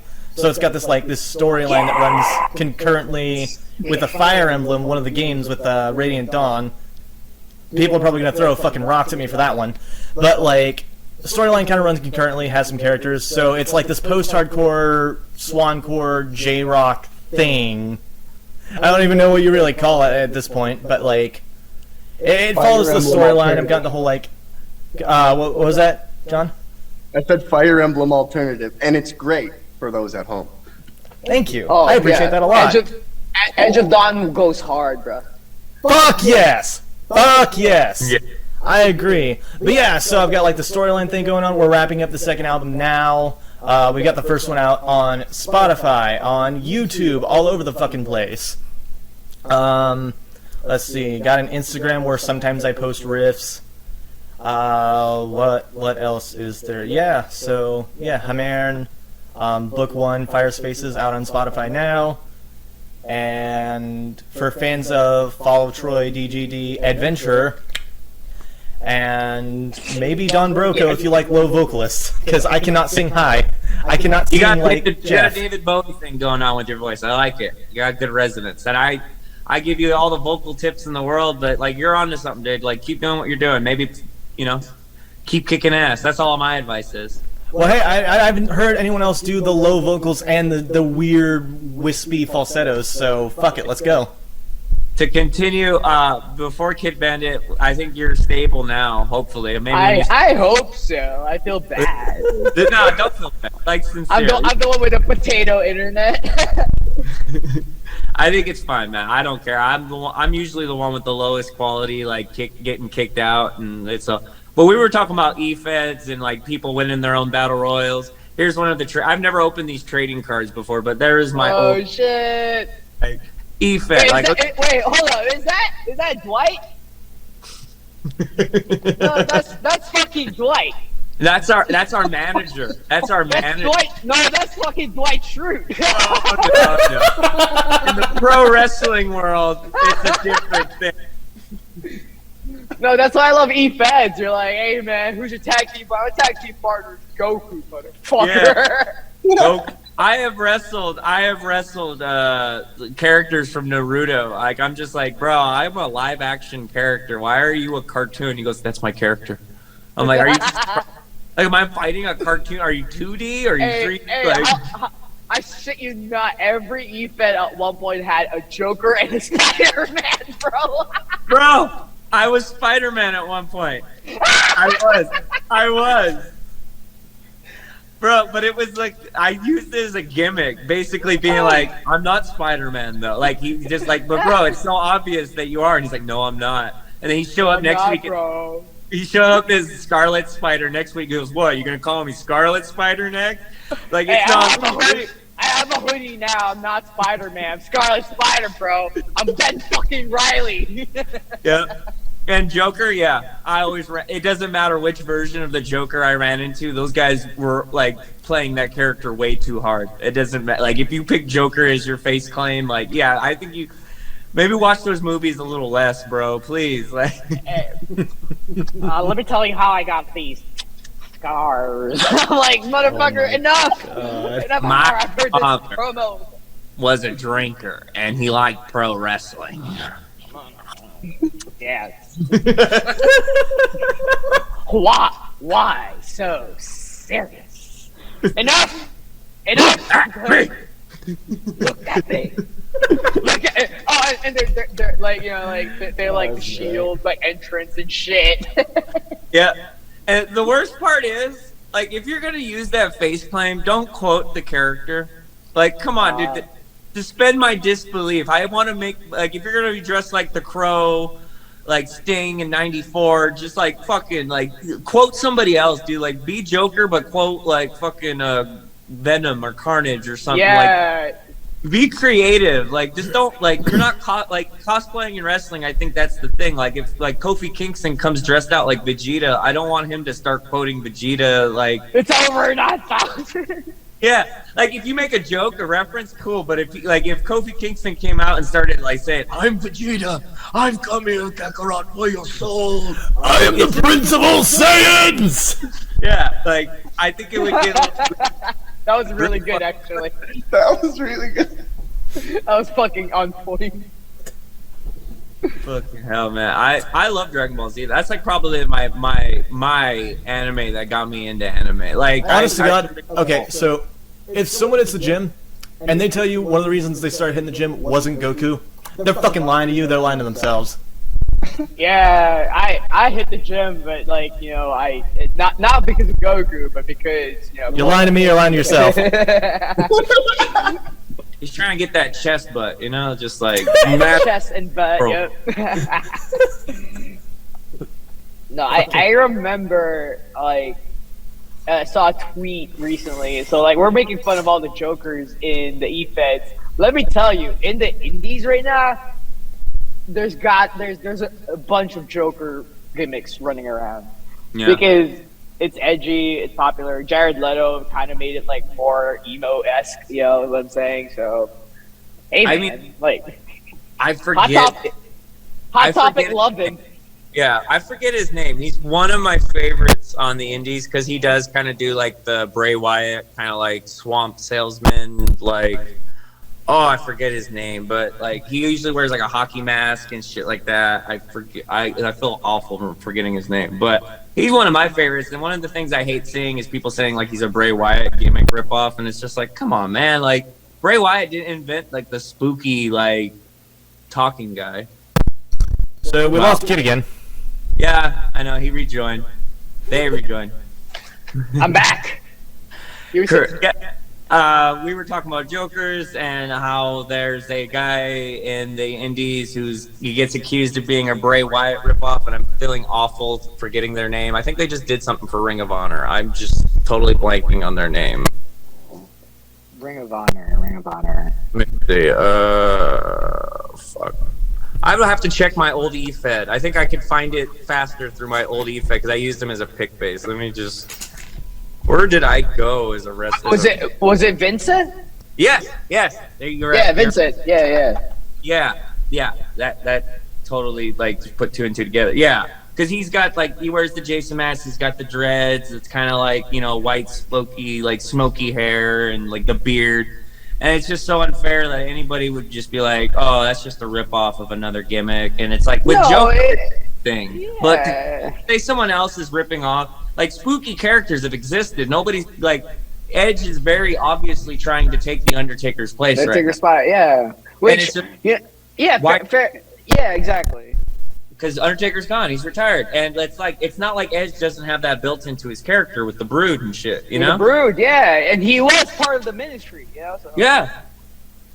It makes sense that he faced the Undertaker for the world title multiple times, And at one point, when Edge and Taker first fought, it was streak versus streak because Edge was like, "I have a streak, and it's just like. When they started incorporated the streak into Undertaker's WrestleMania matches, it did give it that huge prestige, and they gave that huge rub to Brock Lesnar, where it's just like, yeah, he can show up 2-3 times a year, and guess what? You're gonna watch it, even if it's the shittiest 5-second match in the world. You're gonna watch it because you want to see. He beat Undertaker. Aren't you mad? Don't you want to see someone beat this guy? And that's why. That's why Seth Rollins. That's why they're still relevant because they're like.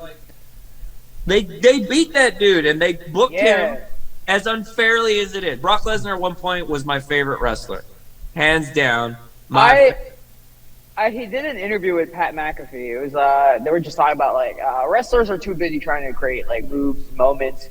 Nobody's interested about making money. So hey man, look, I love wrestling. I love the art. I love the craft. I also want to make money. So I really took that to heart. I was like, hey, I may not share a lot of Brock Lesnar's viewpoints on the business, but the money aspect, it does not hurt. And I really loved how Danhausen really leaned in on I like money, because Danhausen you mentioned that. The Danhausen thing, because when Dr. Acula was on our show, you were brought up because Dr. Acula has worked with Danhausen. Danhausen announced their album, the new Dr. Acula album that's coming out, and we were talking about AEW because, as I've said, wrestling sometimes does sneak its way into this show. We had a conversation about you, and even this was months ago. I was like, keep an eye on Kid Bandit, and I'm pretty sure they were even aware of you. So it was just it's cool because they're big wrestling fans themselves. It's so cool. Yeah, I know Brody King is in God's Hate. Holy shit, that's the coolest fucking thing. Can't forget the Butcher and the Blade, of course. The Butcher. Every time I die, dude. Every time I die. Dude, phenomenal shape. So I was actually when I did Dark the first time, they came up to me and they thought they were wrestling me for my Dark match. So it was also we had our old match planned out, and then it turns out they had a different opponent. But it was so cool. I was like, oh shit, where I listen to your music, you know that, right? Hey man, I'm a fan of your music and your wrestling, you know that, right? You know that, right?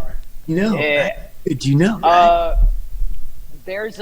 It's weird, being a fan of someone that you get to kick in the head. I kicked Cody Rhodes in the head, bro, in my AEW debut. That was the one thing I did. I stopped him, I kicked him in the head, and I did a suicide dive on them. That's what I do, There was this time where when I was in a band that we opened for I can't remember their name. It was Get Scared. There you go. I was a big Get Scared fan for just because their music sounded very voodoo, which was weird because no other band had that sound. And then they got rid of their old singer. They got that weird pedophile guy to sing for a bit, and then they got rid of him. But when we opened for them, it was Joel, and it was whatever, I guess, I should be excited because I used to listen to Get Scared almost daily. But, it was, the first album, So that was, the coolest moment of my life when I was a teenager. It's just, opening, as obscure as Get Scared is, getting to open for, one of the people I actually actively listened to was, super cool. So, being a wrestler now, sharing the card, but like, you know, one of my trainers right now outside of Santino's is JTG. Like, holy shit! Like, I see JTG in a weekly basis. Like, isn't that like the coolest? That's it. You work with the guy that avoided like future endeavors the longest. Like, he avoided it so long that it became a meme. And the fact of the matter is, I cheered that meme on. I was like, hell yeah, dude. He doesn't answer that phone. Fuck yes. Like, and that's the name of his book. Like, I should have not answered that phone, you know. And it's cool. I wrestled him in DPW in the main event like match. I was like, oh shit! Like, I used to put the tag team championship on you and Shad in WWE SmackDown vs. Raw 2008. You know, you guys were tag team champion. Crab Town, Brooklyn. You know, like. But I'm probably gonna see him tomorrow. You know, there was a Buck Bagwell from NWO. It's like my kayfabe uncle. Like, we talk on Twitter all the time. Like, what the fuck, you know? I remember, like, this is where it really hit me, is that I was just on Twitter. I saw that X-Pac followed me, and I remember thinking, if this happened to me last year, I would have been like, yo, this is the coolest thing. But the fact is, like, I saw X-Pac. I was in a card I was in WrestleMania weekend with X-Pac. Like, it was kind of like the moment for me where I crossed that barricade, and I stopped viewing myself solely as just a fan, because I will always be a fan. I love being a fan, because like, I think that's what makes me different from a lot of the wrestlers right now, is that a lot of them stop being a fan once they start like getting bigger, because they think it's like, oh, it's beneath us for like just to be a mark. But like, for me, I'm like, I love being a mark. Like, it's cool. I will always be a smark. You know what I mean? Yeah. Like, I can't, like, as much as like I've gone years, like I'll just stop watching wrestling, but I will always keep up with the dirt sheets and results and recaps. And it's just like, I like wrestling. Wrestling's cool. It's a constant. It's a consistent. Wrestling has been going on since the gladiator days. And this verbose, gladiator-esque, like, power struggle for a piece of leather and metal has been going on for so long that it does give you an appreciation for like history, archiving information, and just like kind of like keeping track of random stats and knowledge. Like, it's not a sport, of course, but the way you follow this sports entertainment, whatever it is you keep track of information. You know finishers, you know when this match took place, you know who took the title, how many defenses. It's kind of like, it's a sport in the essence that you have to keep track of stats and stuff. And the more you know, and just knowing other wrestling fans or just talking to wrestlers, like, they get a kick out of it. Fans get a kick out of it when they meet someone that's like, oh, dude, you were there when Gene Snitsky punted that baby? Punted the baby! It wasn't his fault! Bro, I will forever be a fan of Gene Snitsky because he did that. Like, it's funny as fuck to me that happened on national television, on cable television, and it's just like... Bro, I remember as a kid, like, I thought that wrestlers sang their theme songs, so I thought Kane sang Slow Chemical because he lost the baby. Finger 11, yes. Finger 11, who used God. to be called Finger 11 has one of the funniest, like, pre-fame, like, band names ever, and it was Rainbow Butt Monkeys. I remember that story. Yeah. So Finger 11, who sang Slow Chemical, which was on the Punisher soundtrack, though, the Thomas Jane and John Travolta. Did they actually use the song in the movie, though? I don't remember it being. I think it's in the credits somewhere, but it's on the soundtrack, which also has it has Strata, who has been on the show. They did Piece by Piece, and Strata was awesome. And it's just weird that, like, here I am years later talking about Finger 11, Slow Chemical, and Strata. And I interviewed these people like 2020. It's just like, right? Isn't that cool? Yeah. It's just to kind of rewind slightly to what we mentioned earlier. Does anyone ever remember that time that like Finger 11 was in Dragon Ball Z in one of the movies? What? Yeah, fucking let's see, Drag You Down and First Time We're in Lord Slug, and then Cooler had I did not Stand know Drown. that was Finger 11. Yeah, that's pretty cool. Yeah, right? Cool. Like, what are the odds? Dragon Ball Z had a really strong working relationship with, like, metal, like, not, like, I wouldn't say, like, new metal solely like alternative. Like, or- Well, I mean, no, Deftones were in those movies, Ryan. Deftones were in Yeah, those I know, movies. that's what I'm saying. Yeah, they're new metal. Of course they are. To quote Cash. Like Digimon was my introduction to ska. Like Yeah. Digimon movie. Like it was, Bro. they had less than Jake and Mighty Mighty Boston. Dude, that I used movie to have- was so dope. It still is fucking tight. It's Yeah. fucking tight, yeah. One of the coolest songs on Digimon is "I Run Around, You Run Around." Like that song, like I could hear that song to this day, and I still am watching Digimon for the first time. Like that song just slaps in the same way that like Live and Learn from Sonic like Adventure 2 still slaps. Like it's just Oh my like god. wholesome good cheese. Hey, no cap, dude. Like my partner and I, like we got together solely because we really fuck with the soundtrack of SmackDown vs. Raw 07. Like we sing that together to each other because it was like the best soundtrack ever. You know, it was like oh shit, every song was a banger. You know, it was. And it sucks because like I don't really like the new soundtrack now. And I thought like MGK having like that Scene Kid bass, you know, they lean in more on that, and there's like fuck, like what is this soundtrack?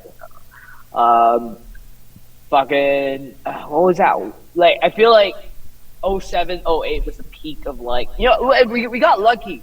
Like all of us alternative kids who are kind of geeky, nerdy, like we got lucky that during the 2000s, like late 2000s especially, every video game had the soundtrack of our like the fucking music taste that we like. You know, yes, they would sprinkle in like mainstream rap and hip hop every once in a while, but like, dude, Madden had Sum 41. Like Madden had Underclass Hero. I thought that was the coolest shit. Dude, wasn't there like that one? There was that one horror game. I think it was obscure. The fucking intro was still waiting. Yep. Oh yeah, I remember. Wait, was it? God damn it! We got 10 minutes. I think I should make a new room because they'll probably pop right back into this room with the link. This is fucking hilarious. I don't know about you guys, but I'm having a ball. Oh yeah. Did you guys Oh, yeah. play ATV Off-Road Fury when you were kids? Yes, That one I- also had a crazy soundtrack for such a like country person game. Yeah, that soundtrack was dope. Need for Speed had a From First to Last on it. Madden had From First to Last. Worlds Away, like. Dude, NBA had Black Veil Brides. Like, what the fuck, Dude, Hey, if you wanna really dig deep, open up the fucking archives a little bit, go all the way back to when like fucking Madden 05 had fucking Midtown. Yeah. Oh shit. You can go to the Raw versus SmackDown soundtracks. You can hear like Breaking Benjamin, Zebra Head, like Static X. yeah, all the Fuck good yeah. hits. Like there were so many wrestling video games that just had good music. Not to mention they had Jim Johnson's like music on there, which Music was and yep, all bangers. Yep. yeah, like dude was just like, I'm gonna have like a 30-40 year career where everybody just like it just cheers their minds out. Like I could listen to Heidenreich or Snitsky's theme song, and they're the most generic rock ever. Yeah. But just the fact that they are like they got like a catchphrase like "Hi didn't right," or just Yeah. being like it wasn't my fault? and then it's just like or even Kevin Nash when he was like Big Daddy Cool, he had that just like bluesy chuggy guitar. It was just sick. Y'all remember the BCW themes where we just like rip-offs of like popular songs? Like fucking DDP's like smells like Teen Spirit. But it's just like It's like they changed it just a tiny bit, you know? I mean, like ECW got in a shit ton of trouble though because they just play whatever. Like fuck it, what are they gonna do? We'll just edit it in post, and then sometimes they don't. Edit That's it. how the indie. That's how the indies are right now. Like I fucking like. If unless like they're on YouTube, they're like, play whatever the fuck you want. I'm like, okay, I'm coming out to Naruto opening fucking 16. Let's fucking go, you know, like. And I'm like a weird wrestler in that I don't have one theme song. Like I change it all the time. I was gonna Like, say right, one day you'll just pop out and fucking Haruka Kanata's gonna play up in the background. dude. So I've come out to Silhouette. Yo. Because like I don't know what my theme song is. I have a band that reached out for me from Japan, so they're like my theme song when I'm like, okay, I want to be me. So like I'll like Kid Bandit by themselves comes out to Blue Straits, Keep Going. But when I'm in cosplay, so because I'm going through the Kingdom Hearts phase right now, so I come out to Face Your Fears. So Fuck I'm yeah. like, You gotta get that like that one old rock cover of fucking Simple and Clean from back in the day? Oh, dude. Gates of Ivory, Simple and Clean. Let's go. Fuck yeah. You know what would be dope? If you're ever bored, you should just come out to the Outlaw Stars theme song. Because, like, of all, like, either that or the Cowboy Bebop, just something like, because I always Trigun. Yeah. Actually, no, you gotta be stealthy. You gotta come out to, like, that second opening from Blood Blockade. If he comes out if they come out stealthy, I would imagine that they need to come out to like some Metal Gear Solid theme song. The most like obscure soundtrack I've ever come out to was it was Cross Angie. Oh my god. Yeah, that is like this really ecchi anime, mecha anime. But it's funny because like the theme song of that anime, the voice actress for Hinata, the Japanese voice actress for Hinata, is the singer of that one. So I was like, oh shit, it's like super obscure. It was a banger. Most anime, so like here's the thing: most anime openings can be theme songs to wrestlers because they're all so high energy. You know? They've got that. There's like actually. When I was writing my second record, I noticed there's like a certain chord progression, like bum bum bum bum, that's in like the chorus of every fucking anime ever, and like it's the most empowering like hype thing. Like you could lift weights to that shit. You could be prepared for like a really bad school exam for that shit. Come out as a wrestler on stage. Like it's good cool for everything. Too. When you listen to like the English covers of these theme songs, and you had like these musicians that like transcribe the lyrics. They're like the most empowering fucking lyrics ever. It's like, around. Yeah, it's like that, but way more poetic. It's like fucking like, in the darkest of days, I find myself staring into the abyss, and it stares back at me, and I shout, "You can't take me!" It's like, what the fuck? Right? It goes so hard. And innovation, you're the best. You're the best. Yeah, bro. Like, fucking every Naruto theme song that gets covered like by an English artist goes hard on lyrics so much, you know. I think my favorite was like oh god, if I try to pronounce it, I'm gonna fucking butcher it. Seishun Kyosukyoko? I fucking forget how it's pronounced / spelled, so. But it was that really funky one. Yeah, the Sambo Master. Sambo Master, yeah. That one was fucking tight. Yeah. That obviously that one's emotional as shit. Like you can hear it in his voice. Either of the flow openings too go Fighting Dreamers. That one is the Fighting shit. Dreamers, That one's fucking tight. I wish I would do the theme song for Guyver Bio Booster Armor because that's like one of my. Shit. That was one of the first animes because I watched the live action ones. The one like the second one has David Hayter who went on to voice Solid Snake. Yeah. But anime, like I think it's on YouTube. You can watch it for free. It's so gruesome, and it's something that 12-year-old, 10-year-old shouldn't have been watching. But after I saw Frieza stab Krillin in the stomach uncut on VHS, I was just like, "That's bloody as." I need to see more gruesome anime. There was I remember one time I wanted to come out with Issues. What was that song? 3-minute warning, by the way. 3-minute warning. Rosie and Jamal will come in here and stop the chat. And we have to make another new one. Stingray Affliction. There we go. I wanted to come out with Stingray Affliction by Issues because I just really love their. I love that band so much. I think his voice, like Tyler's voice, is like so good. You know. Hey, since we're talking about music and we only got 3-minute warning, and my favorite. 3-minute warning. Yeah, Ruthless Aggression was my era. I love that shit because there was so much obscure random moments. But if we're talking about number 3 and 3-minute warnings, Devil May Cry. My man! That's been Hell on my yeah! wall. I've had that poster since I was a teenager. It's one of the very few things I have that I've had since I was a teenager. But that is one of the best games ever I've ever played in my life. Song, though.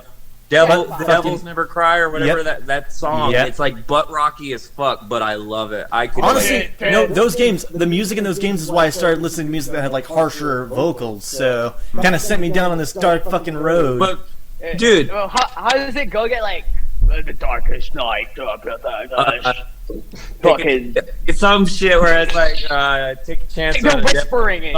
Yeah. I'm gonna read the lyrics because that was the guy from Hostile Groove too. That was fucking insane. Oh shit. Those guys are still. That guy still makes music too.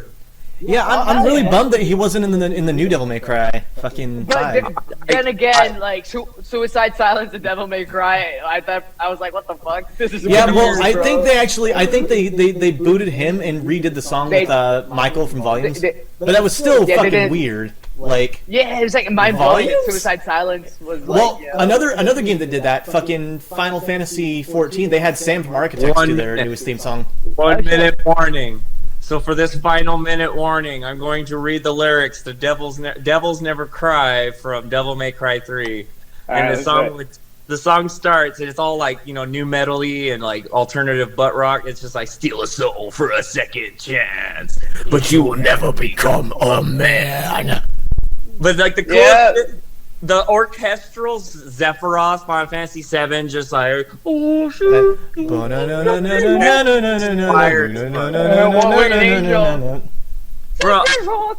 that is the one thing. I'm a swancore artist. I'm a metalcore artist. We need that orchestral, like, choir chant, like, type shit and breakdowns. Because there's a... You don't say!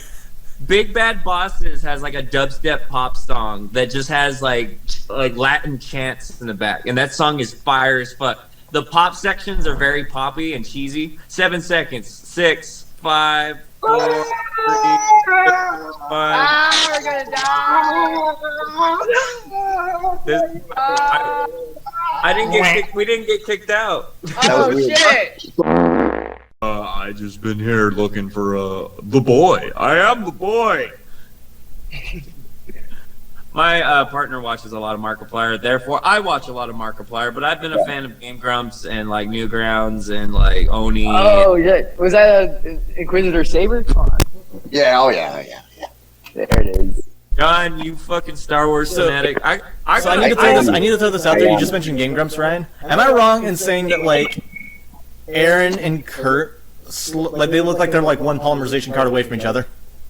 Yeah, I think Kurt Travis is the final evolution or digivolution, and Aaron Hansen is like the middle form, the Charmeleon, if you will. Right. It was really weird seeing because like Kurt and Corey kind of look like Aaron and Danny, so a lot like Birds is a trip.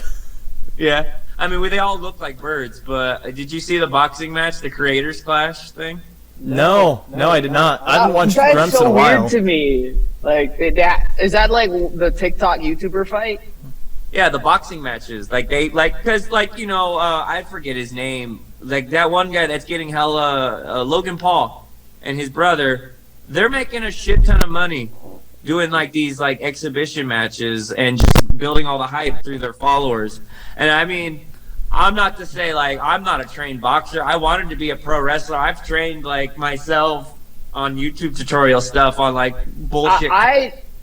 Hey, you remember when I would do like kicks in my front yard? That was all YouTube. Where are you at? Where are you at? Where are you at? You know what I mean? So Yeah. I'm 34. I got a hole in my knee. I showed everybody the spider bite. So obviously I'm not the fittest chipper guy. But if I was gonna be paid a shit ton of money to box somebody, I would do it. I trained for it. I'm not a physically incapable person. I can go for. I used to run a 7-minute mile, so it's just like I would fight somebody for money. Yeah, hey, I'd do anything for money as long as it doesn't involve children or anything illegal. Yeah, I would legally box people with a like I was Or morally questionable doctor at ringside. Like I get socked in the face. I got a scar from Dance Gavin Dance on my face. I mean, I can get paid and get some more scars. That would be cool because this free one that I got on underneath my eye. I'm just saying it gives you that kind of that David Beckham eyebrow. So, who's laughing now? I mean, I got a bunch of weird scars on my face. I was homeless for about it's something to say. I got a bunch of weird scars on my face. I was homeless. You got to defend yourself. So, I got scars all over my body, and I got them. I got one right here over, not to show battle scars, but let me see if I can. There's one on my arm. I don't know if that's visible. Let me get light on that. I can't tell. I can't see shit, but there is a scar.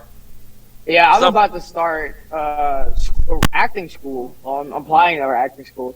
So I'm not gonna tell anybody I'm a pro wrestler. So I'm just gonna be like, so they're gonna like come see me. Where are you going?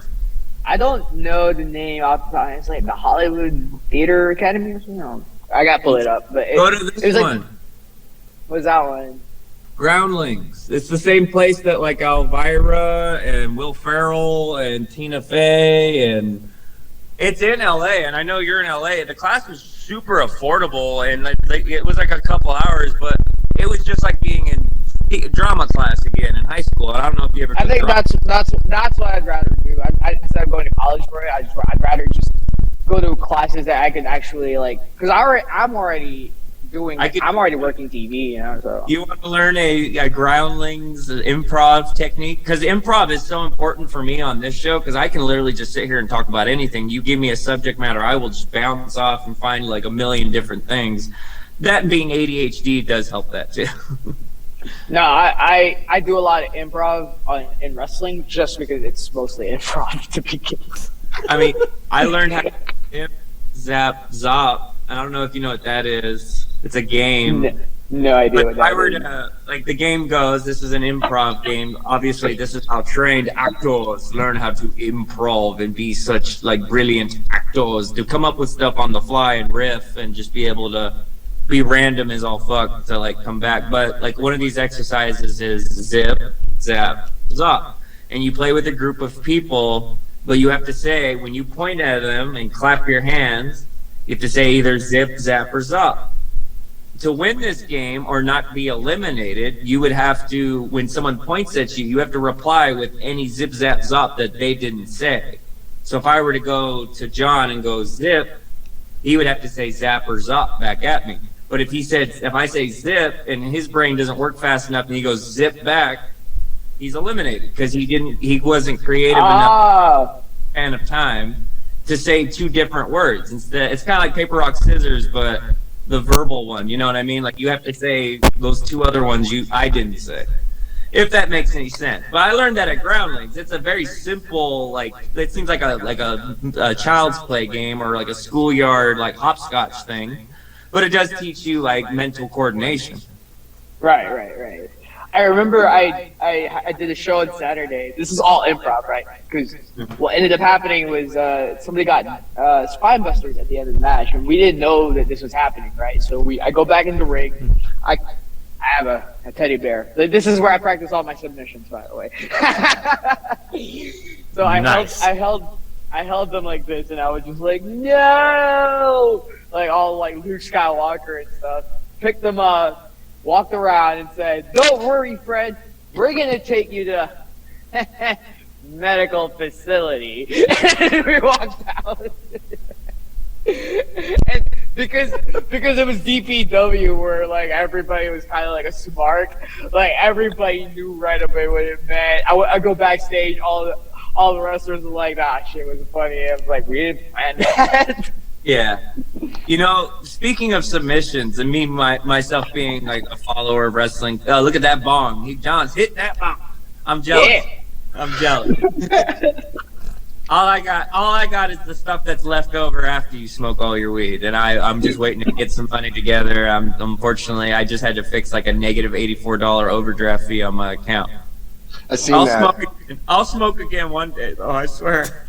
But to answer the quote on, I mean, to touch on the subject that Kid Bennett was talking about with submissions, I know you watch wrestling, John. Maybe you have your own favorite submission, but my favorite that I don't see that I feel is like very innovative and unique, and I watch Kid Bandit just do innovating moves. I'm sure they have a YouTube subscription to one of those YouTube channels that just uploads moves, because I know I do. But my favorite would probably be it's like the Cobra Clutch, but it's done from either a triangle choke position or it's done as a stretch, kind of like the crossface, like the, you know, not to put a crippler in front of it, but the crossface like kind of set up where they're like laying flat and prone, but you have the face locked in a Cobra Clutch and you can like crane back. It looks unique. It's cool. The dude from Chikara that used to dress like a king cobra, like a Egyptian cobra, I forget his name. Might just be King Cobra and I'm overthinking it, but I always thought that submission was hella cool. You guys got favorites? Sharpshooter. The Rock sharpshooter? I mean, just the sharpshooter in general. Like, I just like the visual of like someone grabbing him like that. But when I say that, like sharpshooter, like Do you prefer the tug snugness of a Scorpion Deathlock, or are you more of a Bret Hart, totally by the textbook, beautiful execution and movement? Like, you know what I mean? A lot of people use the move, like The Rock, who is said to have probably one of the loosest variations. Yeah, I think it's because of the way The Rock's built. He's so muscly, you know, so you can't really, like, you need to be flexible to do the sharpshooter. You have to be able to squat deep, you know, and because, But like, you know. like tangling someone's leg up and bending it across your muscular thigh is going to hurt somebody, you know what I mean? But, like, Yeah. who's your favorite user of the sharpshooter, I should just say? I like Cesaro. Yeah, Cesaro is a good one. Oh, I'm so glad he got to do the UFO in WWE. Yeah, at least one time. Yeah, because I mean, I followed him when he had hair. Claudio has. Claudio. I hope he's the Joker.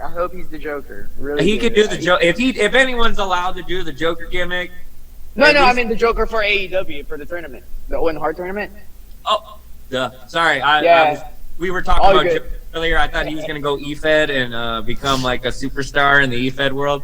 I mean, maybe, you know, like he plays League of Legends. I know that for a fact.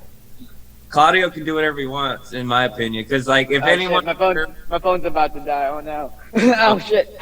That's why I got mine plugged in. But if you gotta go, if you're running low on time, I know we've been here quite a while. 2 hours. I loved it. If you want to keep going, you can. If you want to like wrap shit up while your phone's like. Yeah, almost... let's wrap it up because I gotta find I haven't eaten today. So. Oh shit! You should probably do something about that. But I think we did 40 minutes, and we just did about 12 minutes. That's about like 2 hours and like almost 3. You're in a top 10 for sure of longest episodes. I think Andrew Wells has Dance Gavin Dance, and Idola has the longest episode at like 3.5 hours. So I think you're in the Kurt Travis, Jordan Blake area where you're like top 5 at least with this run. So I'd have to look at. We have a lot of long episodes. It's the improv, brother. It's the improv. Right, just fucking shooting back and forth off each other. Hey, you are always welcome back. Adventurer, Hammerne, Ham Yarn. What up? How do I say it? Hammerne. Thank you guys so much. I don't think like you guys need to like. I mean, shout your projects out real quick, and then we'll let Kid Bandit say goodbye to everybody. John, take it away. So I'm an adventurer. I play the guitar in that with my brother, and with PJ Clark as the drummer and Jeff Masterson as the bass player. We've been doing this for a while now, and we actually have a couple tours coming up here soon. Hell I know. Yeah, we'll be doing like the Chicago, Midwest area, Texas, with the Lilac Kings in August, I believe that is. And then we have a couple things planned for next year as well. Shout out Lilac Kings and Cicadia. They have a new song out with Joey Holiday. Joey Holiday has been on the show more than anybody. He's got 3 appearances.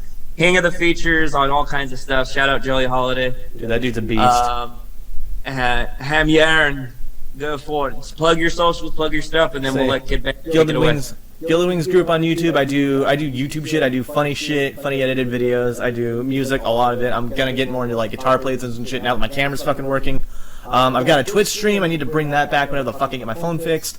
Records, Hammerne, concept project, storyline for weebs, lots of anime art style, lots of like knights and dragons and books that light people on fire. It's loud. It has guitars. It's not always in 4/4 time. That cover everything. It's like math court. I believe Kid Bandit. If you plug your socials, say goodbye before your phone dies. I get it. I'm Kid Bandit Pro and everything. Follow me on Twitter because that's where I mostly post stuff.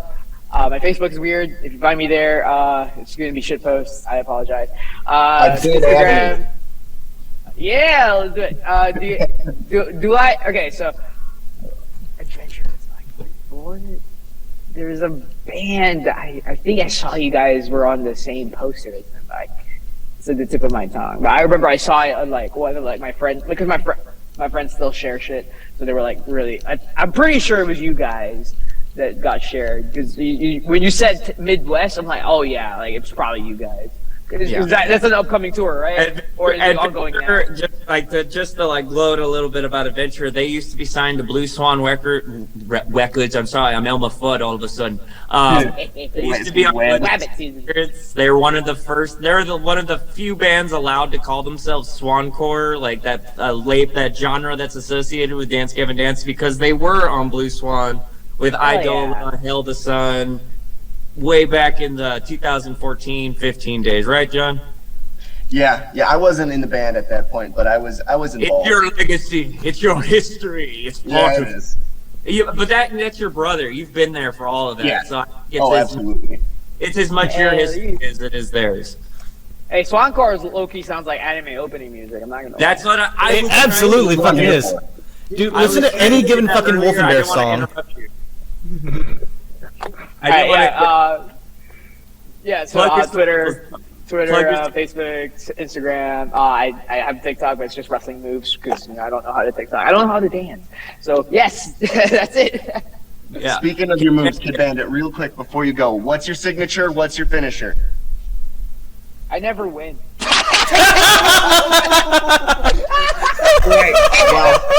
I'm watching you over Flash. here, and Flash. I need you against Orange Cassidy or something. Yeah. I told I need to see it. I want Orange Cassidy and Johnny Gargano. Those are Before the two. before your phone dies, the top 5 opponents I want to see you wrestle would be Low Key, Amazing Red, AJ Styles. Yep. What's Suicide? You know Suicide, that Impact? Yeah. Are you talking about TJP or the other Suicide? And the number one person I want to see you wrestle, because I can totally see you taking this role in professional wrestling that needs to be filled, the Hurricane. Shane Helms. That would be my dream match for you. They just tweeted me yesterday. I'm just saying, man, even if you got Sugar Shane Helms, if you could get in a ring with the Hurricane, that's who I see when I see you. I see you're this generation's the Hurricane. You know what I mean? Oh, thank you. I'll be definitely I'm the anime Hurricane. Hey, if you could get in a promo situation with The Rock, like the Hurricane did, that was literally one of my favorite angles as a kid. Like teenager, Hurricane versus The Rock was the most hyped shit, and it was the build for Stone Cold versus The Rock the final time, and it doesn't get highlighted enough. But to anyone that watched it or experienced it, it's probably some of the funniest shit in pro wrestling, period. Not to look like Rob Zombie right now, but you know what I mean? Rob Zombie likes pro wrestling too. He does. There's a lot of Rob Zombie wrestlers in the indies right now, actually. Vincent would be, I would consider Vincent and Bray Wyatt. Drexel. All right. So thank you so much. I really enjoyed it. Thank you so much, Kid Bandit, for coming on the Demo Team podcast today. We appreciate you. Ghost Killer Entertainment appreciates you. That's our proud sponsors and brothers in a partnership. And everybody who watched and everyone who enjoyed, please follow us at Demo Team Podcast. You can find us on Facebook at The Demo Team Podcast. Never forget the but most of our socials don't have the because there's only one Demo Team Podcast. Thanks for being here, folks. I appreciate all of you. The world ended for nothing.